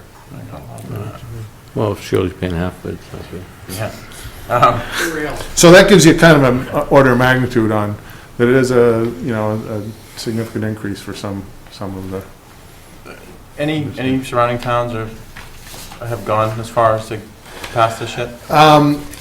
Based on the current information that I have, there's about 8 towns in Massachusetts that have implemented it. I was going to say 10. There's more up in Maine and... There's throughout New England, there's a number more, and I had that on a graph somewhere. And there's about another 8 that are like Ayer, in some process of looking at it, but it actually hasn't been implemented yet. And, so it's, Reading, Newton, Northampton. Yeah, Northampton's interesting because they have, because of the Connecticut River, they have some dikes that they have to maintain, which are pretty expensive. Mhm. And that was one of the driving forces for them. And trying to think who else. Might be Wellesley in there too. I don't think Wellesley has it yet. That's surprising. Cambridge. I think a lot of Cambridge. communities are looking at it, but I don't think Cambridge does either, but I don't think, Well, I guess you could look at it a couple different ways. We have made a commitment to invest in infrastructure. I think we talked about that within reason, obviously. So the fund does give you at least you know where your revenue's going towards. It's based for that specific reason. Yeah, we do that now too with the general fund subsidy. So it does help with that, but, if we're going to continue with the infrastructure improvements, obviously, we're going to have to borrow and come up with the money from other areas. So I guess it's just a matter of... What pool of money you go to. Exactly. And exactly. how are you going to charge the consumer? Yeah, so is it like you said, does it allow us to possibly, not increase the tax rate and fund the, you know, I mean, it's a wash. I see exactly what you're saying. I don't even know the answer, to be honest with you. I'm just kind of throwing out what I'm seeing right here. I don't know.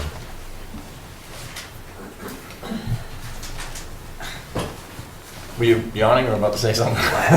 Tosses to, I guess, part of me's still stuck on the fact that this was, you know, approved Springtown meeting 2011. It's now January 2015. We're now in the process of, we're gonna set a fee. So I kind of wonder, I know that the people in this room have remembered this. I know they've discussed it, but does the public even remember that they, you know, asked for this, and that now that the time is coming where we're going to be asking for money? I don't know. I mean, 'cause The public didn't ask for There's this. been a long period of time that has gone by from an article being approved and then an implementation of it. So, Hey, I'd be happy if it went longer. I don't want to charge a fee or a tax or anything else. yeah, I mean, I don't think it has anything to do with the process. It's just the fact of what is the public's appetite to pay another fee or another tax, well, that's the other thing, because once, you know, we put a fee on there. especially the people are gonna business go through the community, roof, you know, especially the and it's business gonna- community. Yeah, and it's also on the water sewer bill, and quite honestly, there's been quite a few heart attacks when that's come in. Okay, now these people, we use a general subsidy, tax subsidy, that people can write their taxes off, and they can't write a sewer charge off on their taxes. So, I mean, I get a lot of issues with it, but if you want to have a hearing on it, have a We can sit hearing. here and say, well, you know, it would only be like an increase of $36 a year. Well, yeah, maybe we can pay the $36 a year, but can somebody else? Well, I guess we'd have to take that into account when we raise the tax rate too. But- You know, so but you know Like what I but said, know you what I'm have to, saying? you'd have to decrease it on one end if you're going to raise it on the other. Yeah, I mean, I mean, I agree with the idea of putting a fund, you know, obviously for this purpose. How it's funded is the question, right? Right, I mean, we've been funding it through taxes. I mean, like I So, said, exactly, so if you implement this, obviously you're not funding that. well, I mean, a precedent some was of it. set with the transfer station is getting a general fund subsidy also. So, what's the big deal? We have the money to do it. Do it that way instead of adding on another fee or tax, especially to the business community. The school's $8,000. Yeah. The post office, do you have them on there? You were probably one raising of the the other stamps. guys. No, We- actually, I I think, just took. we like have the to pay. top. Well, no, but I. It was rules. My spreadsheet just kind of takes the top, I think it's top 40 or something like that. But when you get down after like the top 20, they're all about the same. so does this give people an incentive to make their property more pervious than it Well, is now? it's interesting because the consultant. And would that help? The consultant recommended not having a credit policy for residential units, and I said, well, what difference does that make? And they go, well, because if you were gonna put an infiltration system in for a resident, and you're only, you know, your cost is $36 a year, they're not gonna spend $2,000 or $3,000 to put a infiltration system in. And I said, well, this at least provides that option. In fact, in Reading, when I was on Conservation Commission, we had someone that needed expanding their driveway in a buffer zone and had to put in some infiltration to offset it. So they got a credit. So it makes sense if you have to do something for some other reason, but you're not going to go, well, I want to save $18 a year, so I'm going to go do this. No, just a heavy hit it'll save, right? But, yeah, I don't see, I'm trying to see if I see the post office, I don't think is on my, no. You're raising the price of stamps to pay for it, you know? We didn't go up this year. Take it back. You're getting ready to. No, we're not. I saw the headline. We're making money. Amazon. Best thing that ever happened to the post office. But anyway, back on, I mean, I'm certainly open to a public hearing. I think we need Definitely. to hear. That has to happen. I mean, this passed, and we need to hear the public's. I mean, I think we're committed to funding the infrastructure improvements that you said. It's just, where does it come from? Right. And some people could look at it as, well, I pay it in my taxes. If we took it away and we charge the fee and the taxes, I mean, it's perception sometimes too. Where it's coming from, how it's coming from. Is it a fee? Is it a tax? Is it? Well, and one of the other factors is, you know, as I mentioned, we're just really getting under the hood of what are the costs to upgrade our drainage system? What kind of condition is it in, and what are the costs to do that? We do have, every year, catch basins collapsing, storm drains being plugged up, things that we should be doing as maintenance that we just haven't done in the past that may or may not increase significantly. Like I said, this year's budget is about $81,000, but as we start doing more larger capital projects like Victor Drive culvert and things like that, then obviously the borrowing cost goes up. And we know how quick that can change. So, Shirley Street Bridge was- you know, didn't so happen it's, till July. I don't think it's critical that we do this today, but I think we need to look at long-term, what kind of impact is the stormwater along with water and sewer and all the infrastructure going to have on the community as a Sure. whole? Because nothing's getting fixed by itself. And this could possibly be a mandated thing at some point, correct? There's going to be some mandated things, but I think we're doing all the things right now. Yeah, that's what I was going to But, ask. Are you setting the stage? And I read somewhere and- that the state could possibly offer credits to towns that have implemented such things like this down the road if it comes to fruition. And Well, stuff looking like at that. measuring outflows, and you're talking about a Yeah. 5-year period, and how many outflows do we have? Plus, they have to be measured in bad weather, good weather, hot, cold. Right, you're mostly looking at. That's what the EPA wants to do Yeah, anyway. yeah, you want to look at it after a wet weather event and see what the. But the EPA, there's no problem deleting Well, emails like and stuff like that. I said, the EPA proposed, they proposed the Phase 2 permit, I want to say in 2010. It's been a while for a while. I'm hearing this when Dan was And then it got pushing pulled, this. they got so much public comment that it got pulled back. And then they just released another draft back in November, and they've extended the public comment period on that. So, so there's a lot of communities that are going to be impacted more than Ayer that are really significantly challenging this. So we're not really sure. I don't even want to get into the Clean Water Act. I mean, I could go on forever. Sorry. I'll give you. Not tonight. Can we- Yeah, I'll give you the update on the wastewater discharge permit. in the next meeting. Okay. So we would, I mean, I guess what is the next step for us? I mean, obviously, we're not ready to, I'd like to hear everybody's opinion. Public, and a public hearing. Mr. Chairman, through you to the board, procedurally, if it's the will of the board should declare a public hearing and with a specific date and time. One potential option would be your February 17th meeting. This would be advertised in the newspaper. It would give us about just under a month to promote it.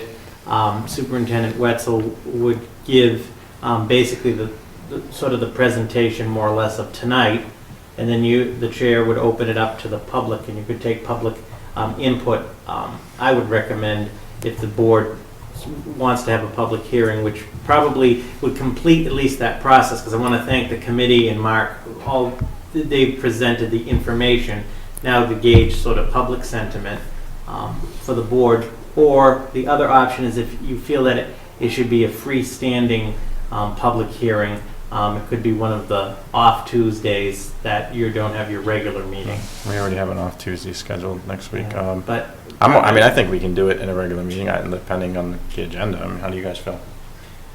I don't know, I mean, that's a tough one to call. You could end You could up have with three people or- in here, and or you could end up 35, with, or, yeah, oh my God, why yeah. weren't we thinking of upstairs? I could talk all night, so if you want to do a separate meeting, it's all right with me. He could talk all We know. so. What's that? Just because you want to talk. I know, he's sweating over there to talk. And can I get a thing from town council, their opinion that they gave Yeah. on that whole thing? Absolutely. Okay. Mr. Ch- Right. You could do the 17th or the 24th as an...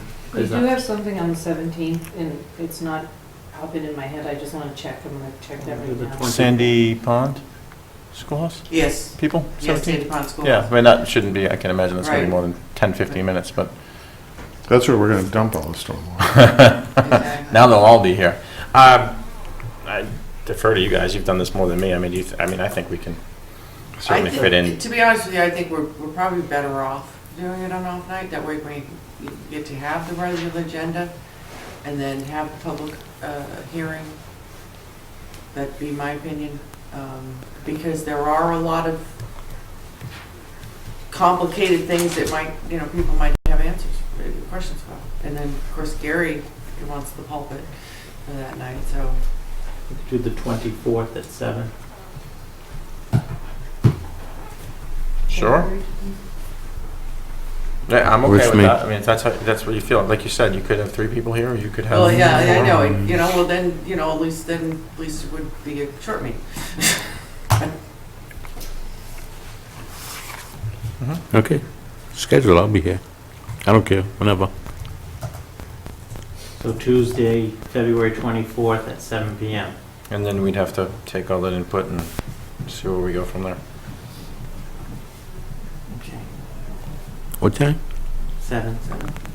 Does that work for you, Mark? 24? Mm-hmm. Okay. And we can promote that. Mhm. All right. I guess we're moving on. Did you have something else, Mark, or was that? No, that was it. Okay. 24. And good job, the DPW, keeping up with that nightmare Sunday with the ice that no one knew was coming until they fell. And just never stopped. Never stopped. You It was figured with the rain, it would start 35 washing the degrees ice and rain, away, and- but it just kept making it worse. Yeah, that came out of nowhere, so. Yeah. I was down around Medford, and it was 45 degrees. It was fine, there was no ice. Yeah. It was weird. It was, Yeah. it was scary here. Yeah.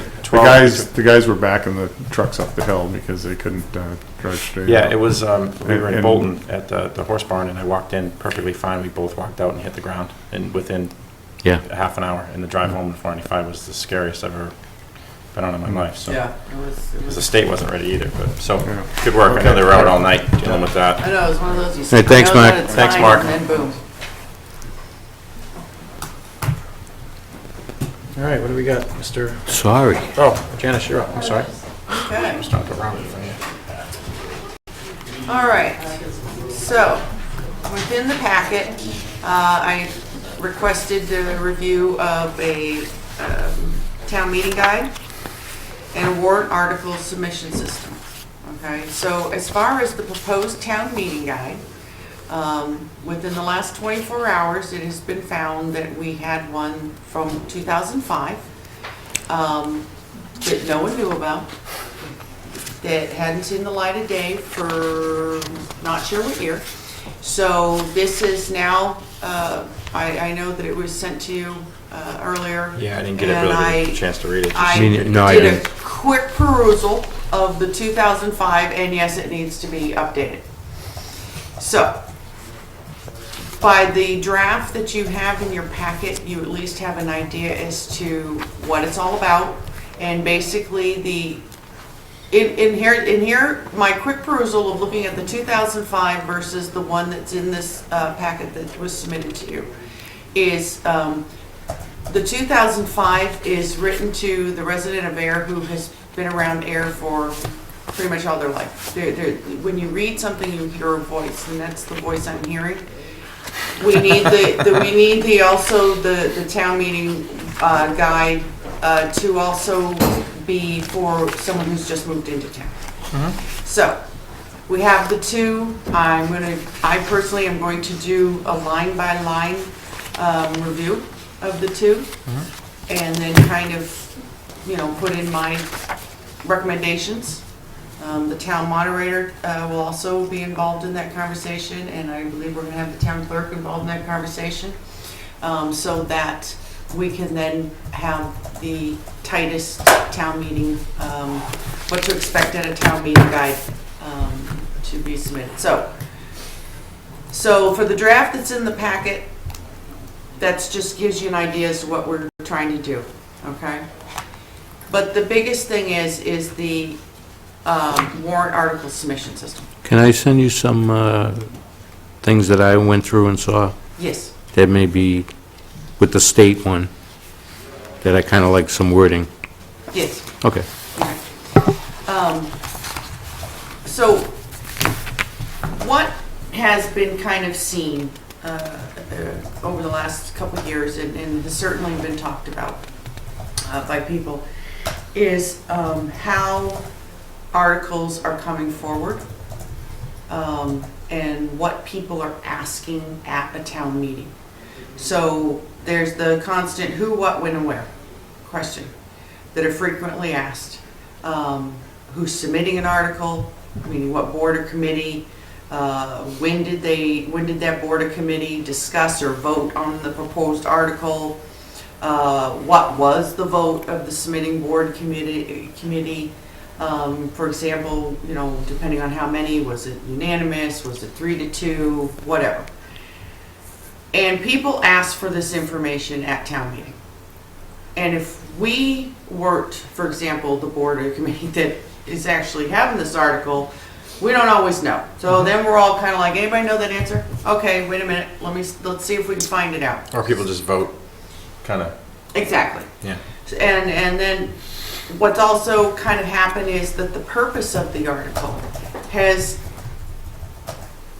do we really need to say that the idea is to put it into a more common language, common English, that can be read, can be comprehended faster. When you've got an article that might take up 2 pages, there's a problem. Because by the time you've even read that, everyone, including the people who has submitted the article, have now rolled their eyes to the back of their head and they're going, you know what, it was mine and I have no idea what that meant. The idea is to now make it so that people can understand it. Easier, faster, okay? But that becomes a law, too. Well, you can do it in a common, there would be a common English, you know? What do I mean? Yeah, no, that's just it, yeah. Yeah, you know? Well, if you want to do a summary on it after what the article is And itself. you can do that, you can do that, but the way some of the articles are written, Oh, it can I'm be sorry, I actually didn't understand what you written meant. in a simpler way, without the herewith, therefore, and everything like that. No, you may need some of that verbiage in there. Well, and town council helps write those articles. The fall meeting was much better once we. No, but- Well, it's only 4 articles. Yeah, so but it was the wording we were. Right. Because the spring was a mess. Right. Well, Yeah. the spring also had like 500 articles Yeah. too. But that would be the point. And all the articles that would be put on the warrant would be properly reviewed in town council, by town council. As they are now. As they are now, exactly. And nothing would be put on the article for the warrant that was not proper. I kind of like the idea of a brief little summary after Yes. after that question. But the idea is when you, the resident, now got the warrant's been mailed to you, and you're gonna read this, you should have some of the who, what, when, and where's right then. So that if you want further information, you can go for the further information. The other part of the problem that has seemed to be is, and there seems to be a different opinion, and quite honestly, it gets a little exhausting that you cannot get 2 people to give you the same answer twice. Welcome there. For example, there seems to be and I will say invisible unwritten rule, because I have not been shown it yet in 2 years, that any article that has to do with money can absolutely 100% only be put on the Springtown meeting. I know that in fall of 2013, you, Selectman Luca, even made a comment about why are we doing this, and everybody's going, oh, that's why we decided, but yet nobody can find it. Here is the conundrum that has now been created. First of all, the budget items definitely have to be on Springtown meeting because of the fiscal year. But the conundrum that's now been put is that some people will actually not submit an article for consideration to be put on the warrant. Because you're asking for some money here, you can't be doing that. So it never gets brought forward, and then comes Springtown meeting, they've now forgotten because they never even submitted into the first place to the Board of Selectmen, who approved the articles for submission on the warrant. We own it. So it's up to us to say, yep, this one's good to go on for this town meeting, this one's good to go on for that town meeting. If it's not presented to us, then we don't even know about it. Next thing you know, it's been forgotten, and then a whole nother year, or... Have we had those? We have actually had scenarios where some people have said, oh, I can't submit an article for this town meeting because it happens to be a fall town meeting. This had to do with money, so now I got to wait till spring town meeting. I don't So know. yes, we actually have had that scenarios. My argument is submit it. Submit it for consideration for town meeting. And that's more just been practice because the money is really not there until July Yeah, 1st anyways, correct? Like something you approve in the Right. fall. Yeah, so it's more, it hasn't been like a rule, it's just been more. No, it just makes sense. Yeah, of You're course. not gonna, No, I agree with you. you're not gonna try to fund something halfway through the year where you already set your budget. Unless it's an emergency type situation or something like that. Well, it also but- depends on where's the money coming from, what fund? Is it a transfer article? I mean, what is the actual article asking for? That's the other problem. So You couldn't raise an appropriate because you raised an Correct. appropriate in the Springtown meeting. Correct. So there's just You're right. a couple of different places it could come from. If you had an emergency with your enterprise fund, boom, you could take it out of the enterprise Sure. fund. Or stabilization, which is 2/3. my argument, I guess, is submit the article for review to see if it can go on whatever town meeting is coming up next, whatever warrant, okay? Because it is our job as the Board of Selectmen to look at all these and then say yay or nay. In this new updated form, you're saying this is what town meeting I would need it for. Okay, now, fall town meeting is supposed to be the special town meeting. We're spending money for the special town meeting. We keep having a fall town meeting. We really don't have to have one if we don't have any articles. Right, that's true. But we do, Everybody loves to see the moderator at least twice a You year know, though, so. and yet there's, like, last year was... Could have $500 worth. Point is by updating the form, by putting on a little bit more information, that gives us a little bit more information. And then, and here's the important part that I think creates an action item tracking system. Okay, so you've submitted an article. That I do like. Okay, you've submitted an article. If you look at the submission form or the updated one, it's saying, okay, this is going to go, when is your recommended timeline for implementation? Okay, so now, and again, and I say this, and I use 12 months as an example only. If you say, hey, this article, I don't know, we're gonna fix the hole in front of the post office, okay? And we expect this to be done in 6 months. 6 months roll by, and it hasn't been fixed yet. Well, reason being as well, we had that water main break over there, we had this over here, and so we had to push that aside. So, but now 12 months have gone by. Well, you're kind of having a little warning zone light coming on, because now it's like, well, wait a minute. I understand that emergency kind of pushed this aside, but it shouldn't have gone back to the bottom of the pile. It should be kind of reshuffled. So, by creating some type of an action item tracking base, we're being able to keep a better eye as to what's going on, because people ask us. So now you're going to be able to see. So I took the 4 articles, and you can't see this, but I can't see that. That's really small print. I took the 4 articles that were on the town meeting in the fall, just as an example. And this is extremely rough, but basically you're saying, okay, you got your binder, you've got these submission forms, when somebody would like it on the town meeting, when it's going to go on town meeting, when's the expected approval time, which will also be added to the warrant, so when residents get a copy of it, they can see this information too in a little summary or whatever additional info they have. got your little tracking system, now you know, okay, green, that one's done. Oh, we got a yellow, it's coming due, where there's been a delay. Red, okay, we've now hit 12 months, and there's a severe problem. Okay, go back to the person, what's the problem? It's now been 12 months, again, 12 months is used as an example only. Well, this and this and this and this. Okay, well, are you going to be able to continue this? No, because it might end up costing a lot more money, and I may have to go ask for more money, but I might not be able to get to this for a while now. Fine. Release the money back to the town so that it can be used for another project. You can't. Yes, you can. No, you can't. Yes, you can. No, you can't. You gotta You've do it at town. earmarked it. You You've gotta do earmarked it. Yes, you give it through town You have, meeting. you have to go through town meeting yeah, to that's- rescind it. Yes, that's what I meant. Okay, Yeah. Yeah, I knew what I meant. okay. Yeah, you give it, so you're giving it back. So you're telling the town, look, we're not going to be using this money, and because of this and this and that, and quite honestly, we're not going to get to it for a while. Now you've returned the money. You've taken that earmark off. You've rescinded that article, whatever wording, however, but it makes it happy. Okay, so now you can move on to those funds are now released to be able to use for another project. No, they go back in the general fund, but, That's what that means, Gary. No, no, it doesn't. It's no longer earmarked, there's no longer a name on it. it goes to To general say- fund, and then if you want to appropriate it, you have to go through the whole process all over again. Right, the money is no longer earmarked so that it can be used for other things. Another article can say, okay, and then you've already given back the money, you've released it, you've rescinded the article. Town sees that now the process is working.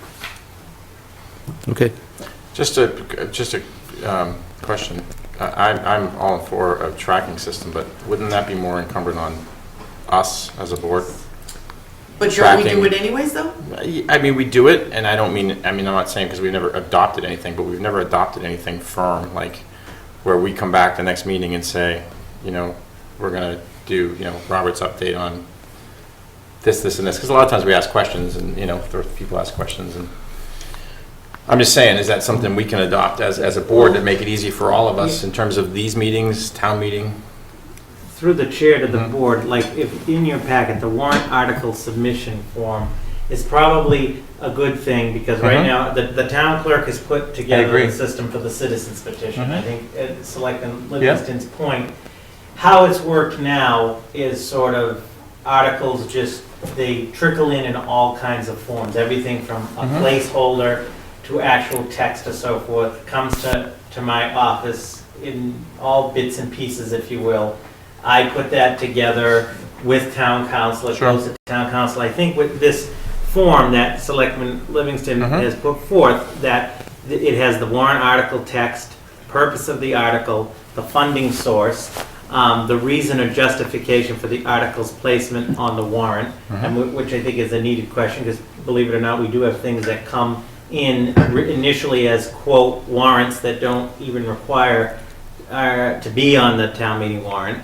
And the anticipated timeline for implementation of the article, where Selectman Livingston's coming from, and I've seen this on the Water and Sewer Rate Review Committee trying to correct the backlog of, articles passed at the ATM of 2005 on infrastructure projects that either are in some phase of completion or not.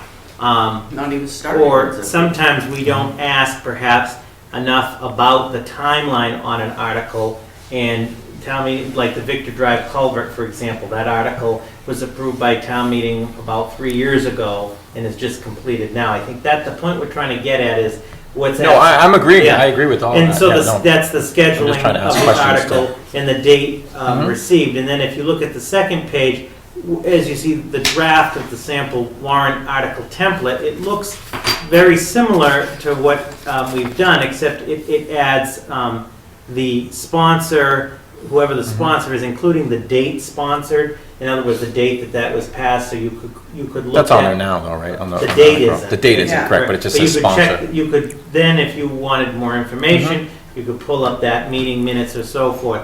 The BOS, whether it recommends or not, in the vote, in the date, same with the FinCom. The funding source, I think we could do a better job.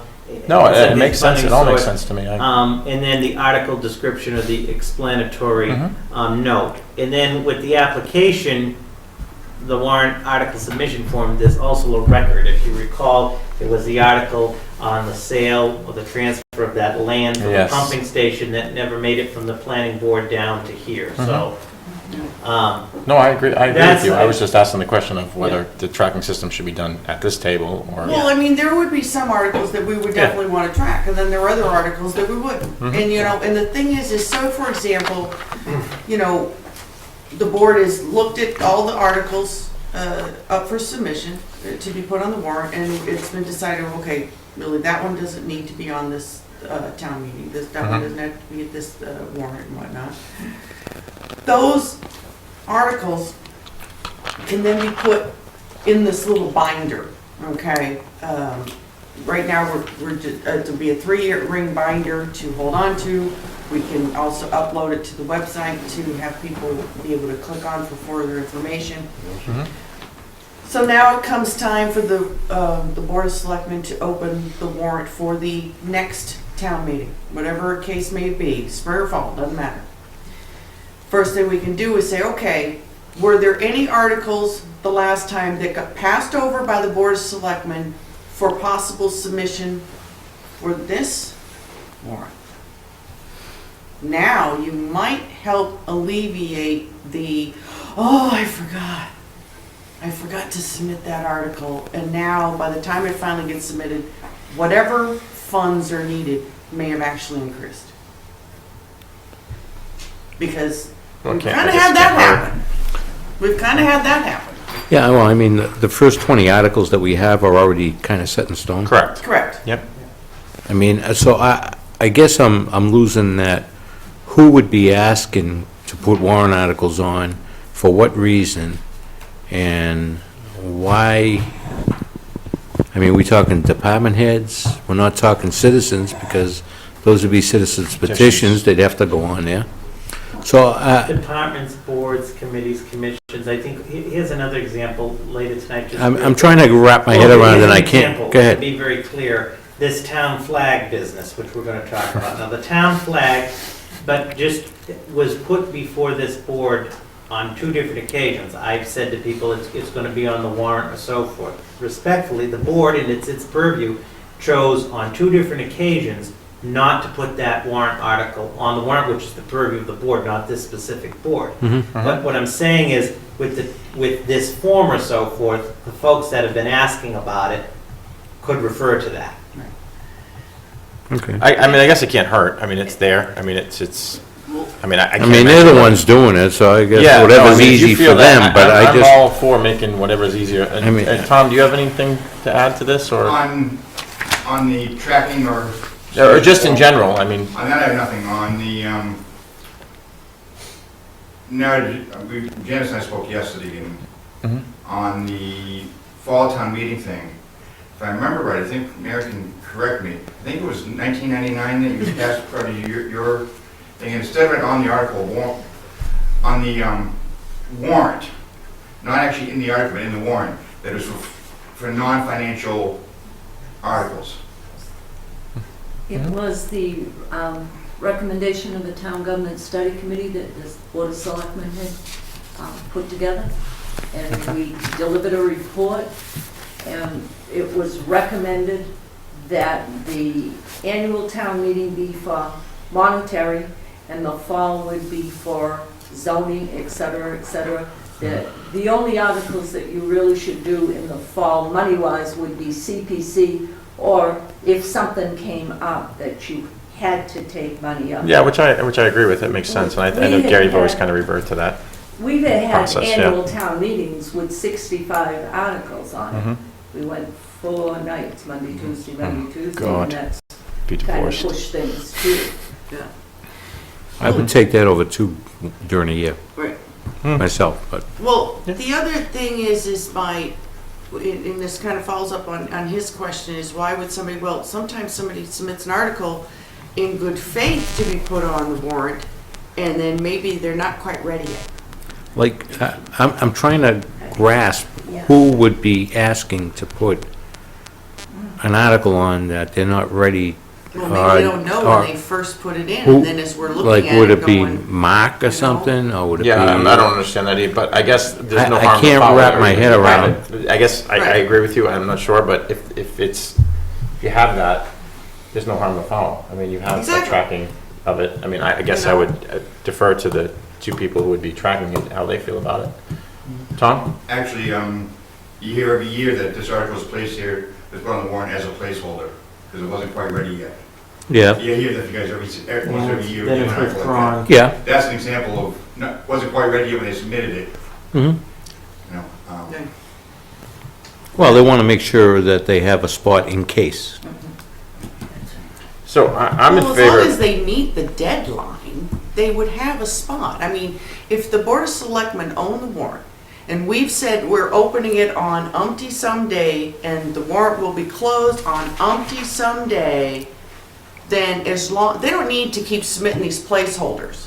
Because as long as they've got it in by the deadline to the Board of Selectmen, Well- that's all they need. So there's this, well, it's a draft here, we got draft one, this is the placeholder, oh, that placeholder's been removed, here's this one. Well, that's in their interest to You put know? it in as a placeholder so it doesn't get missed. It's, And if it's- and we have up to 14 days to get it to the public, so, well, it's to their interest to get it in on time. okay. No, I Yeah, understand where but you come from. You know, and the other thing is the anticipation timeline for implementation of an article. You know, this is making everyone think and holding everyone accountable. And then, and letting the residents know and being able to answer a couple of those questions so that as soon as these people walk into town meeting, they've got some of their who, what, when, and where questions answered. That's the purpose of this. I hear you. But I think the onus is on them, too, to find out. I mean, if you're going to be participant in town meeting, Well, yes, but. The onus you is know, on the if- person You that- know, sometimes, I mean, the warrant might say, okay, the Board of Selectmen recommends and the Finance Committee recommends, and it's like, okay, well, who wrote the article? And we've had those questions. Who wrote the article? And then the sad part is sometimes those people who have actually submitted the article, they're not showing up for the meetings, and no one can get their questions answered. And we all sit there going, does anybody know the answer to the question? Okay, wait a minute, I think it was. And then we're all trying to search and get the information. We defer Which to the onus Mary. is on the person who submits the article to be put on the warrant to be in that town meeting to answer questions. Well, And that we've discussed here too. so this is just a draft, right, Janice? I mean, you Yes. obviously, because obviously the new information you had from that hidden 2005. Well, the town meeting guide is separate from Sure. these two draft warrant So, I mean, you submission still have dates. to go back and tweak this. So, I mean, I'm in favor of a lot of it, so I think. Well, it- I don't think I have to tweak the warrant No, articles. but you were talking about looking at the, The town meeting guide, Correct, which yes. is totally separate than these two templates. Well, can I just ask a question? Would this be like for a citizen's petition? This The wouldn't citizen's apply? petition, it comes from the town clerk, that's a totally different form. Okay, but I guess my question, and I think this is kind of what Gary is saying, like, if a department head was gonna submit something, they would have to be at town meeting to defend their own But they article. don't always show up at town meeting. Oh, okay. That's my point. Superintendent wasn't there last year. That's right. That's happened quite a few times. Uh-huh. okay, so, And we've all sat here and said that. So you say the onus is on the resident to give the information. The onus is on the people who brought forth the article to be there too, to answer some questions. So the onus is on a lot of people.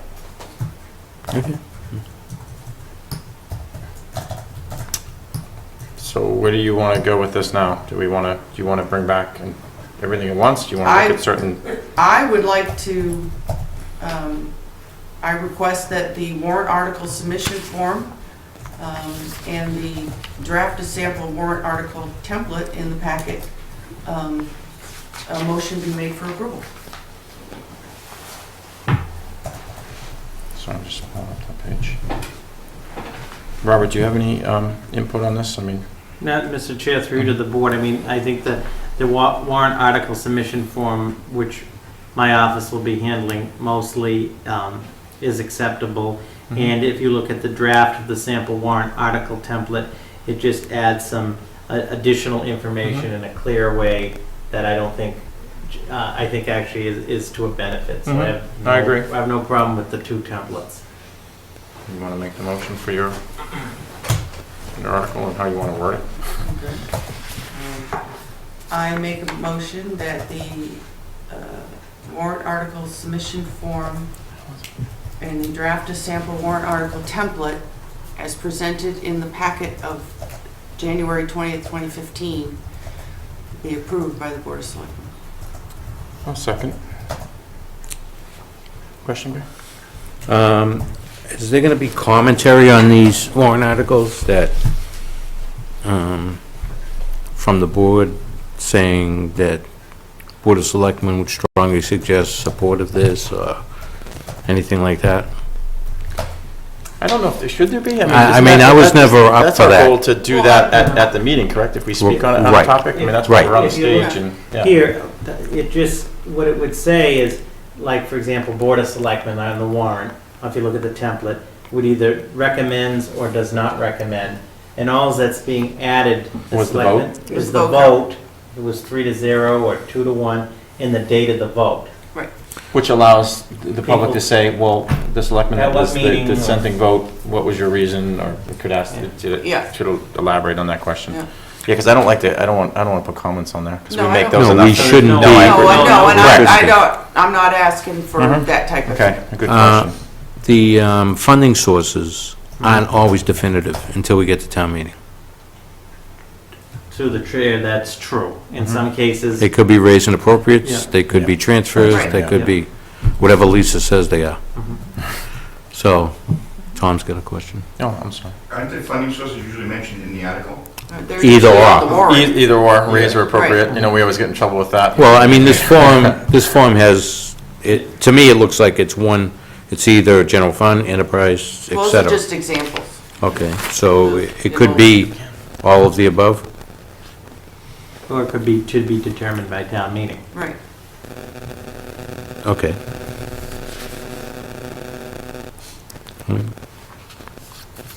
Do you have anything, I'm sorry, Gary. No, I don't Harley? get it, but, go ahead. So the motion was made, it was seconded, I will, and I guess I have to add, this is the trial thing too, this isn't changing the way that the world tilts and the earth spins. I mean, if we work with this, if it's not a big deal to say, hey, it didn't work in the spring. We No, didn't no, like it. I. No, I'm just pointing out I to the don't public. understand, yeah. I don't understand some of it, but I do get this submission form. Call the vote, Gary? Aye. Janice? Aye. Chair says aye to the motion made by Selectman Livingston for the guide. Is that the one you wanted to, is there no one, Janice, that you wanted to look at Yeah, tonight? and then we'll work on the town meeting guide, and then carry forward, it's right. Yeah, three of us will do it. Mm-hmm. No, it's a good It's idea. under our purview for the most part, you know, more than. Yeah, no, that's great. Okay. And like I said, this is something that we may find that's absolutely phenomenal. It might be something we may want to tweak. You know, we found it worked and this didn't work and we want to add this. But it has been kind of... All right. Mr. Chairman. Yes, thank you, Janice. Yeah, thank you. Mr. Chairman, in the interest of time, under my report, if there is an objection through you to the board, I'd like to take item number 3 up first, which is the approval of the Habitat for Humanity land transaction. Sure. As the executive director for Habitat for Humanity has been patiently I'm sorry. waiting here. Now you see what town meeting's like. And if there is an objection to the board, I'd ask Sure. Carolyn to come up to the table. As you approved the waiving of the connection fees earlier under the DPW superintendent's report, I'm respectfully recommending that the board approve and sign 3 documents. One is the arson and tax delinquency form. The board's approval and signature of this form indicates that there was no arson involved. It's a legal requirement, arson involved with the property that the town is responsible for, and that there are no delinquent taxes.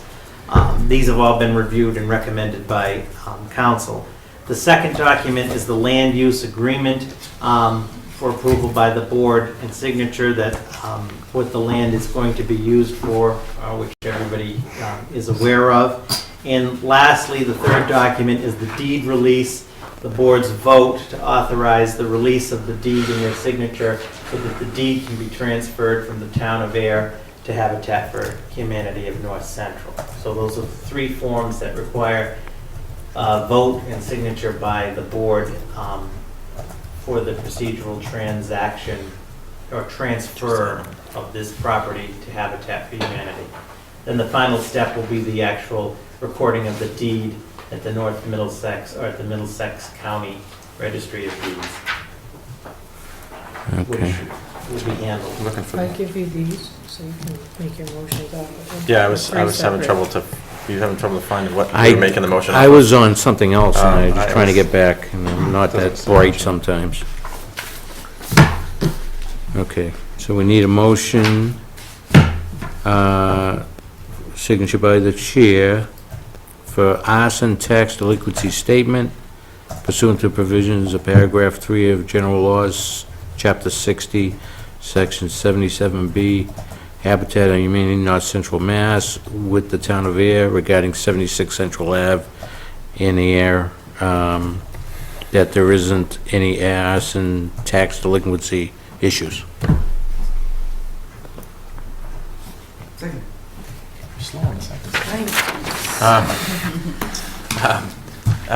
All in favor? Aye. Motion passes. All right, see if I get this, because I didn't hear a thing you said, Robert, because I was looking for this. Land development agreement. It says, Carly, I'm sorry, it says by, name, title, what? Board of Selectmen, do you want me to just write beside name? I started right next time. Yeah, just sign your name and I'll fill it out. Okay. Yep. This one's the board.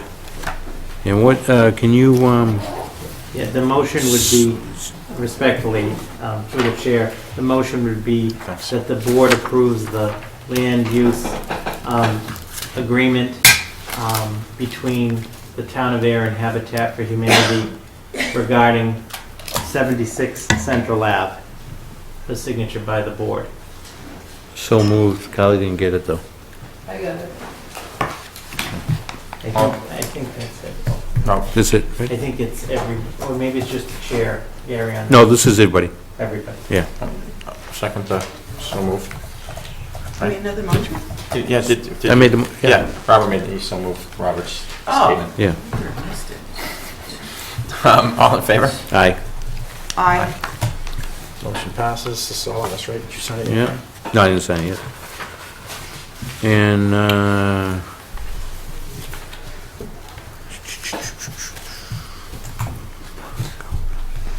$1, what a break.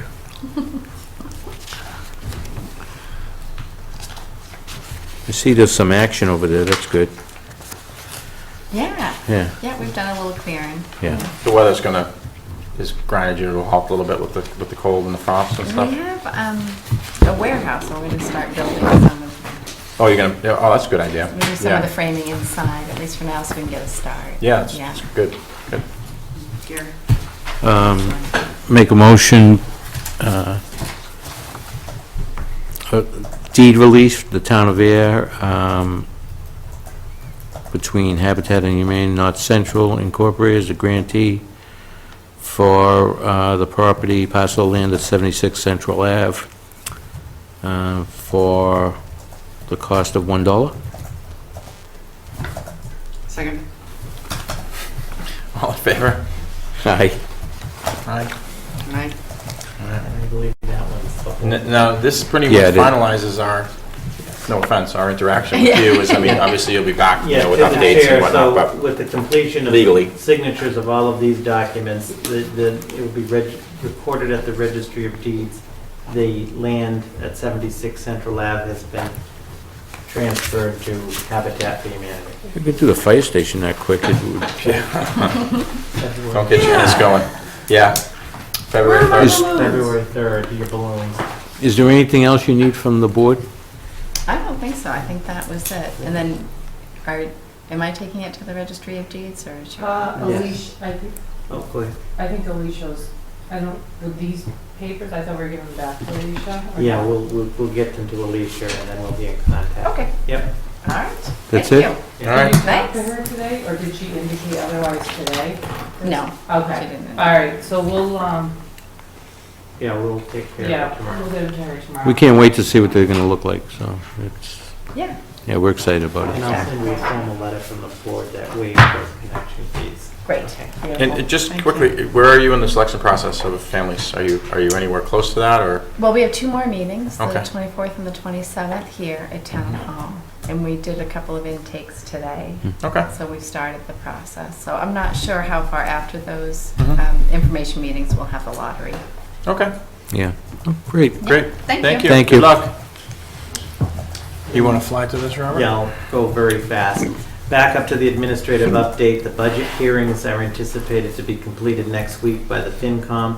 Capital Planning has another meeting this Thursday as that process is moving towards conclusion. In talking to Kevin today, the health insurance rates, we should have those in about 2 weeks. The Minutemen and Neshoba Health Group will meet in 2 weeks on that. On Thursday night, I am going to the FinCom on the BOSTA budget, which I've sent to you just for the hearing. Members of the board are welcome to attend. The BI board will meet next Thursday, the 29th, at 7 a.m. I'll make it quick, Robert, but we were talking about the 10K for the J-Boss. I'd like to incorporate it in the Board of Selectmen's budget, if that's all right. We were talking about each town putting up $10,000 in mass development, putting in to keep our administration going. The guys seem to be open to it when Yeah, no, I we remember discussed it discussing before, but I don't want a separate, I mean, Correct.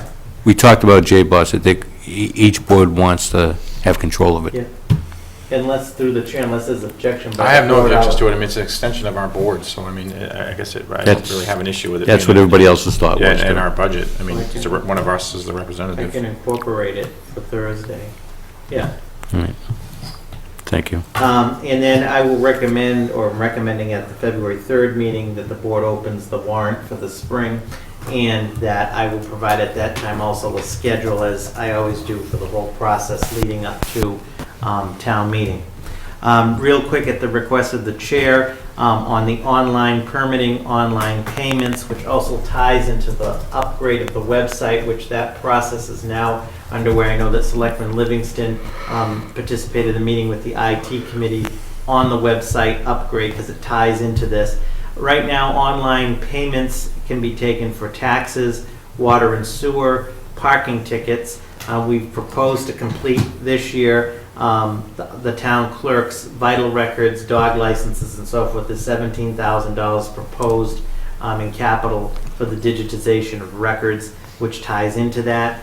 We're also, our goal for 2015 is the Parks and Recreation has a proposal for all of Yeah, the he came before online. us, correct? Yeah, that's still on the table so that you can make online payments on that. The building permits, where applicable, where there aren't timelines and so forth involved, Cindy and Gabe are working on that. And of course, also. Do we have a time frame on that, though? I'm just, the only reason I ask is I think Gary, it's been about a year since Gary brought that forward. On the building permits? No, the whole thing. The whole online, not the building. Like permit itself, Westford but- has it. Cindy mentioned it earlier, and she does have to work on that, but with the whole enhancement on the update, that should Okay. all fall into place. Soon? Yeah, Yeah. so. Just, I mean, It it just, is in her forefront. especially in a town that only has a part-time inspector, and this is nothing against Gabe, like, for someone like me, it's impossible for me to get in here who's working all the time to pull a mechanical permit in that time frame, and then it becomes an issue if I'm not here, and It's really not customer friendly at all. and in Westford, At all. I mean, I pulled one the other night at 1 o'clock in the morning, and Right, they and they sent brought you. it. Right, exactly. What I had brought up was Westford. side. Exactly, so I mean, that's all I'm trying to do, and I No, think agreed. it would help Gabe too, because Gabe Yeah. can have a line out there, you Yeah, know, some but morning, yes, so. I can tell you based on the Okay. conversation from the IT, Cindy is on it. Okay.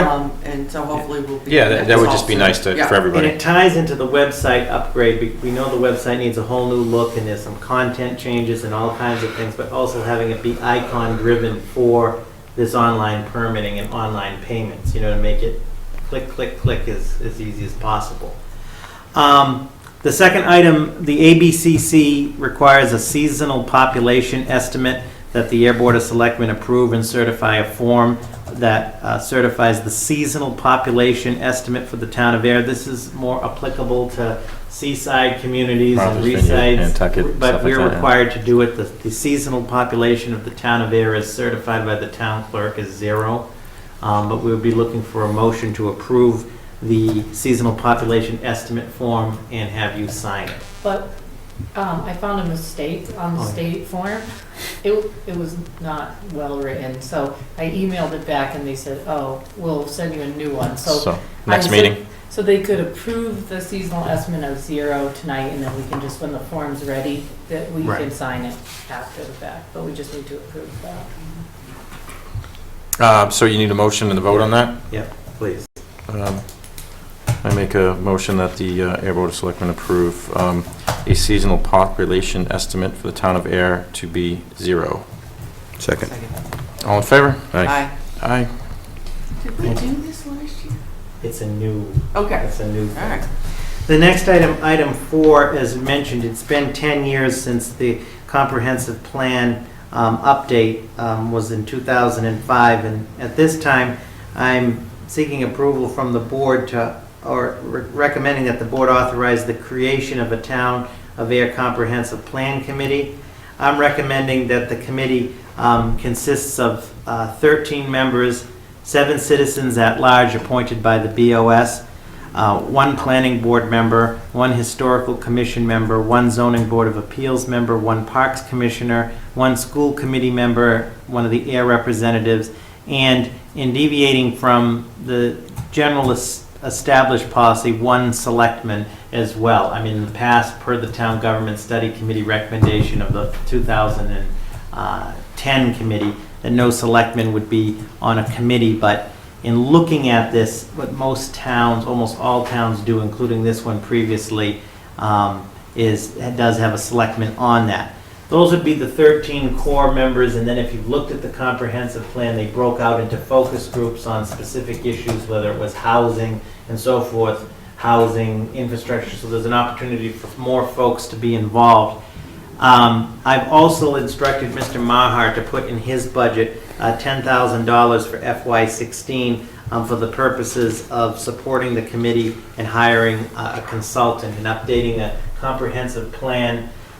That's a conservative figure, but I believe it can be done at $10,000 for the consultant. So I'm recommending or requesting that the board authorize the creation of this committee.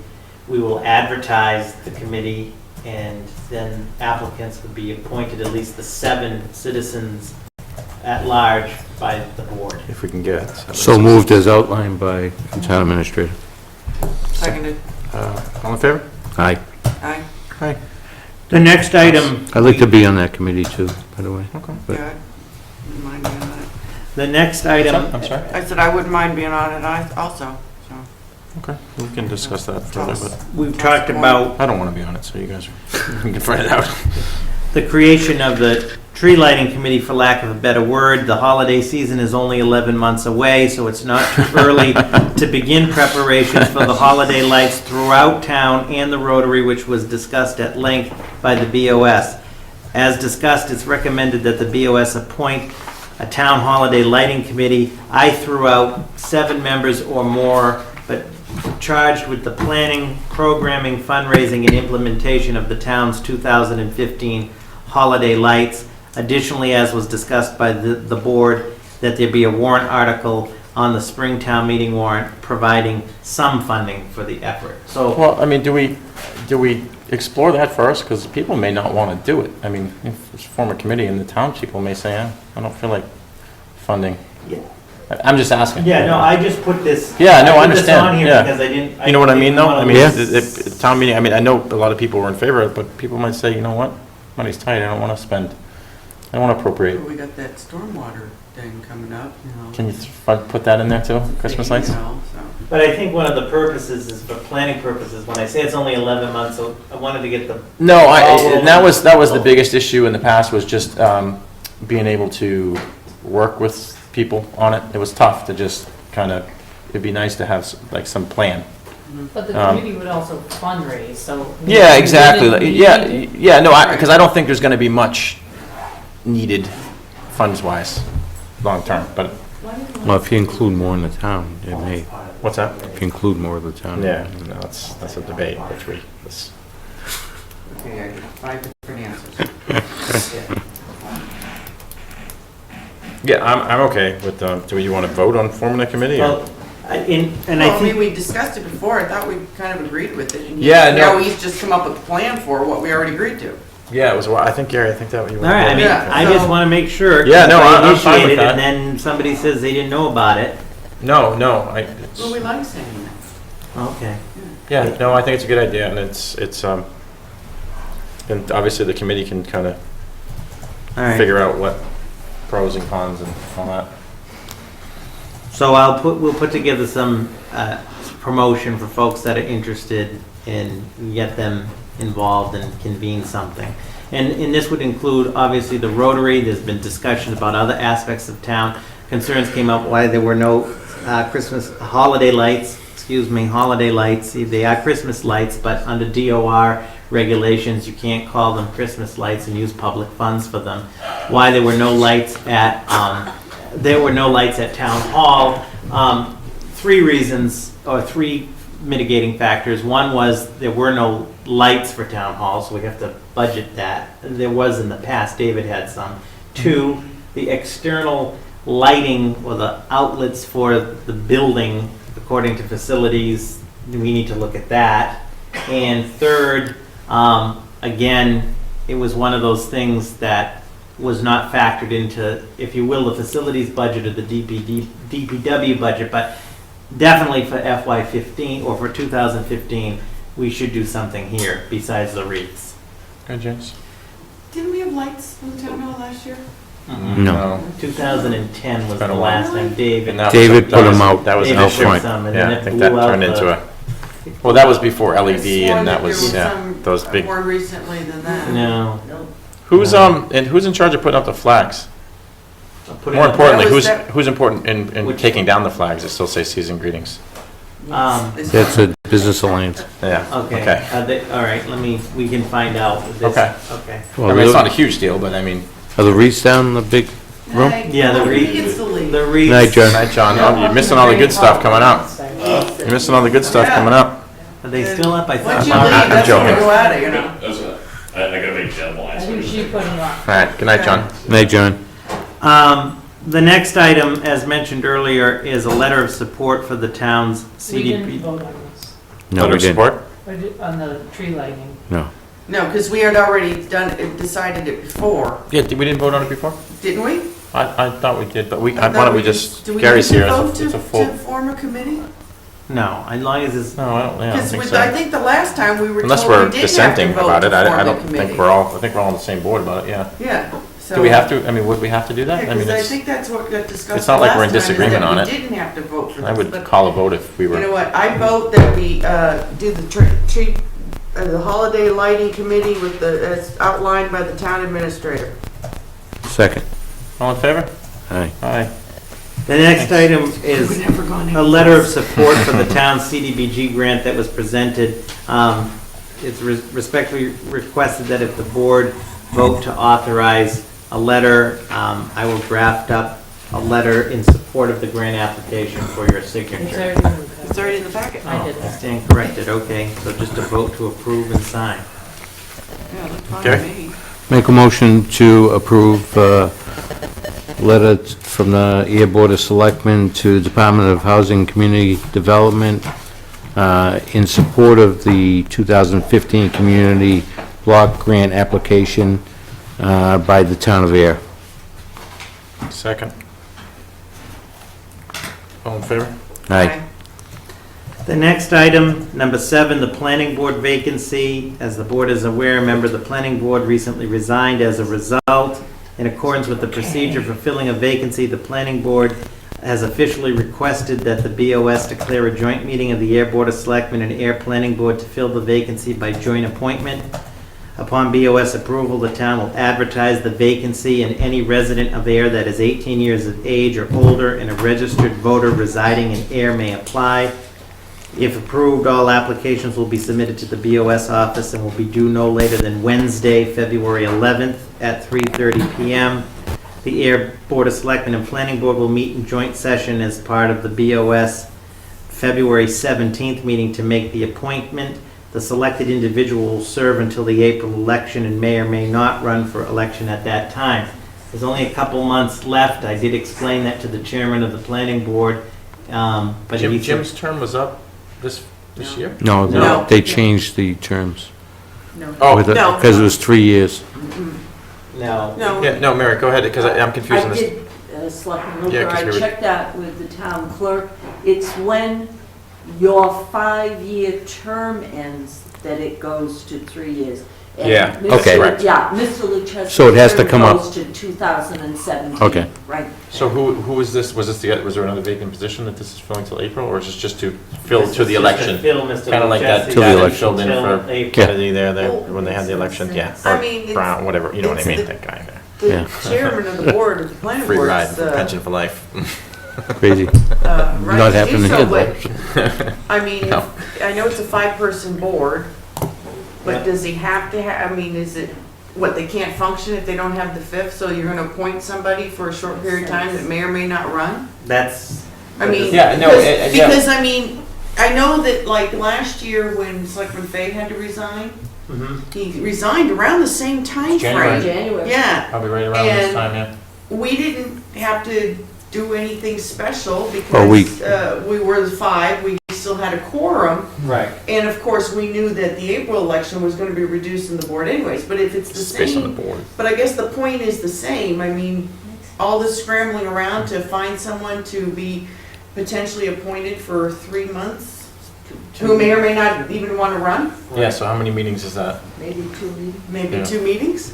Yeah, I mean, that's is that that's a even good gonna point, I mean, accomplish anything? But that's their board, that's up to them, that's Yeah, what they want. I just mean, said that, I just said that. yeah. Right.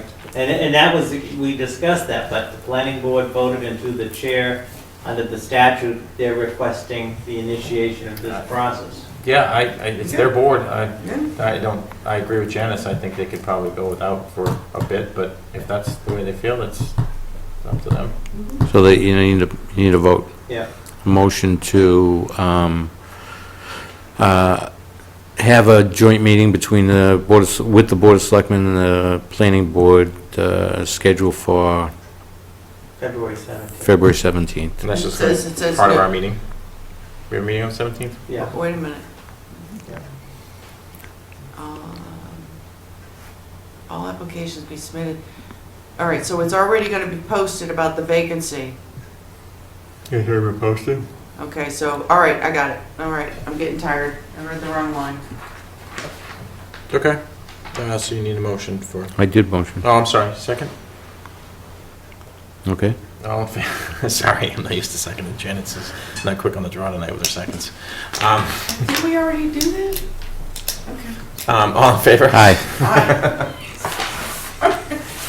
And then Get in lastly, soon enough. number 8, the town flag discussion. As the board is aware, some time ago, the BOS and Mhm. Historical Commission discussed the issue of having a Yeah. town flag. To be able to show. Yeah, and to Please. include a town flag design contest, with final designs being considered by town meeting for approval. There's actually 2 designs as permutation is, that was submitted, and at the request of Mr. James Fay, would like to have the BOS discuss placing the approval of the flag before the town meeting for consideration.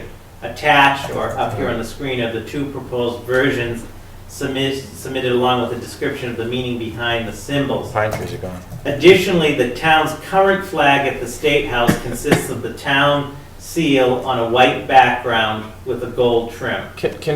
Honestly, can we get a picture of the town flag? Because we have one.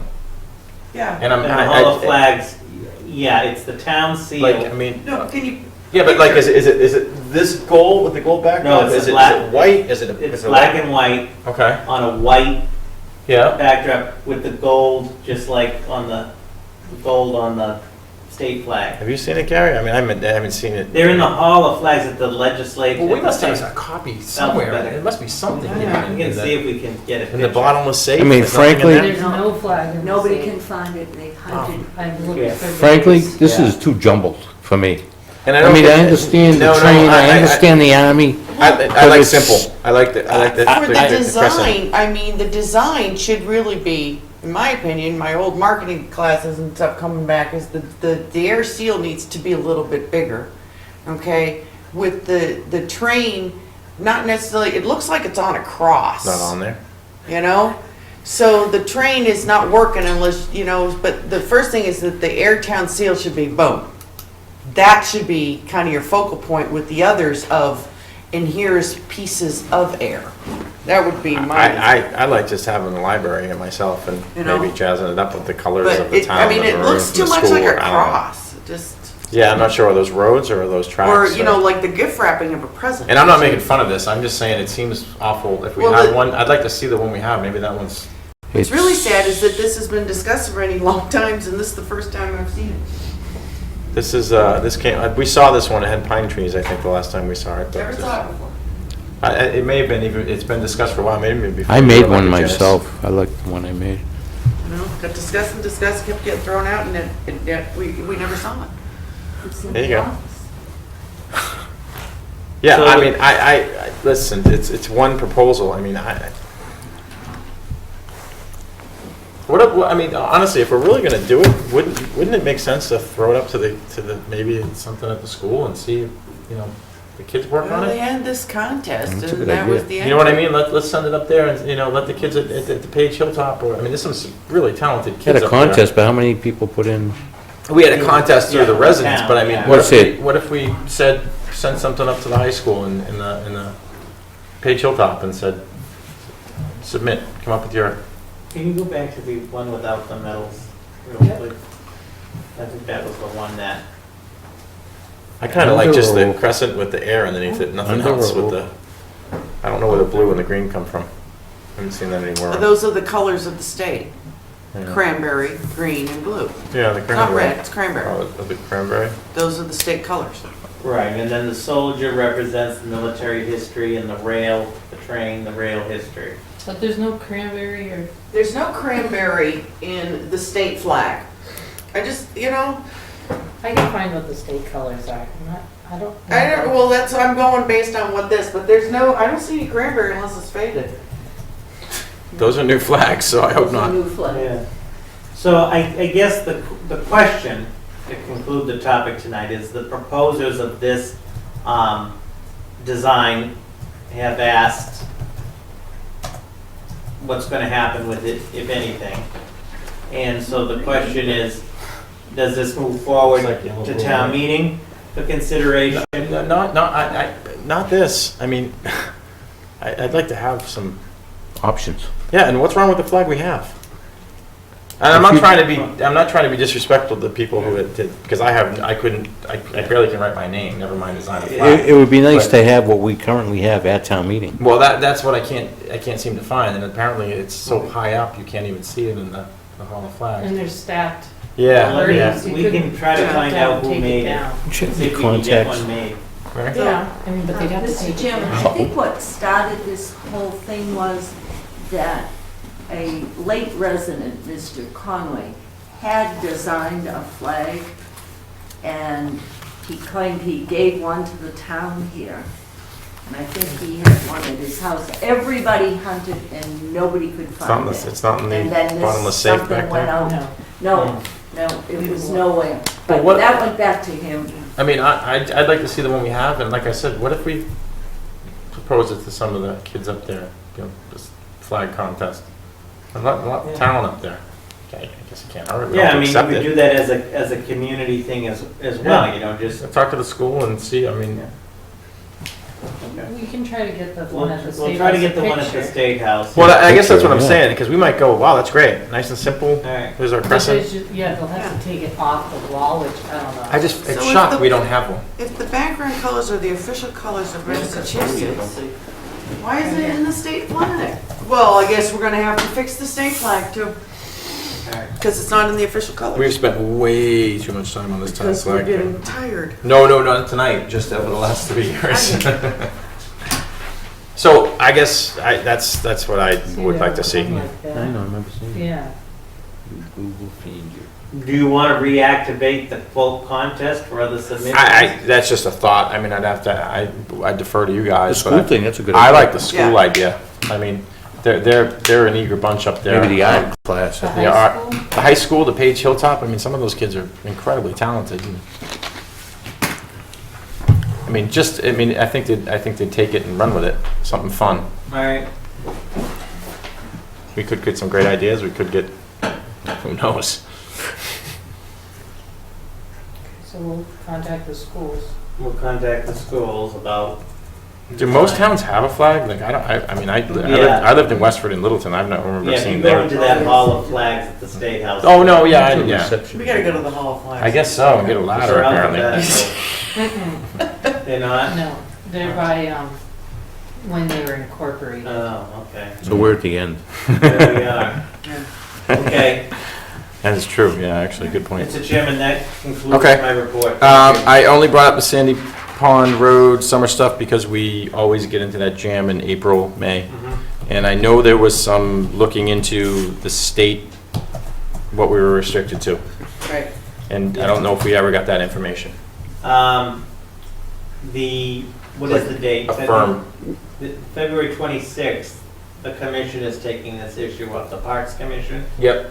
And the challenge there is that we're limited in terms of, we all know the parking at the actual beach because of the federal funds used to develop the beach. We can't charge or what have you. And then the parking and speeding issues along Sandy Pond Road, I know they put in the crosswalk. Yeah, no, there's definitely been Yeah. some stuff, but Yeah. I guess my point is, it doesn't limit it, but can we make the parking in the lot air residents only?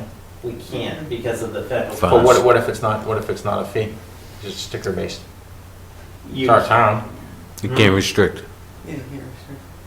That was, you Isn't there, ask like- that every year, we have to tell you. I know, but no one's really got a firm, like, is there a deadline where this, with a grant, where your guidelines of the grant run out, or does the grant stay until? No, it had to do with the CPC. At the time, we had CPC funds, which is tied in with the federal funds, Mhm. and it's in perpetuity.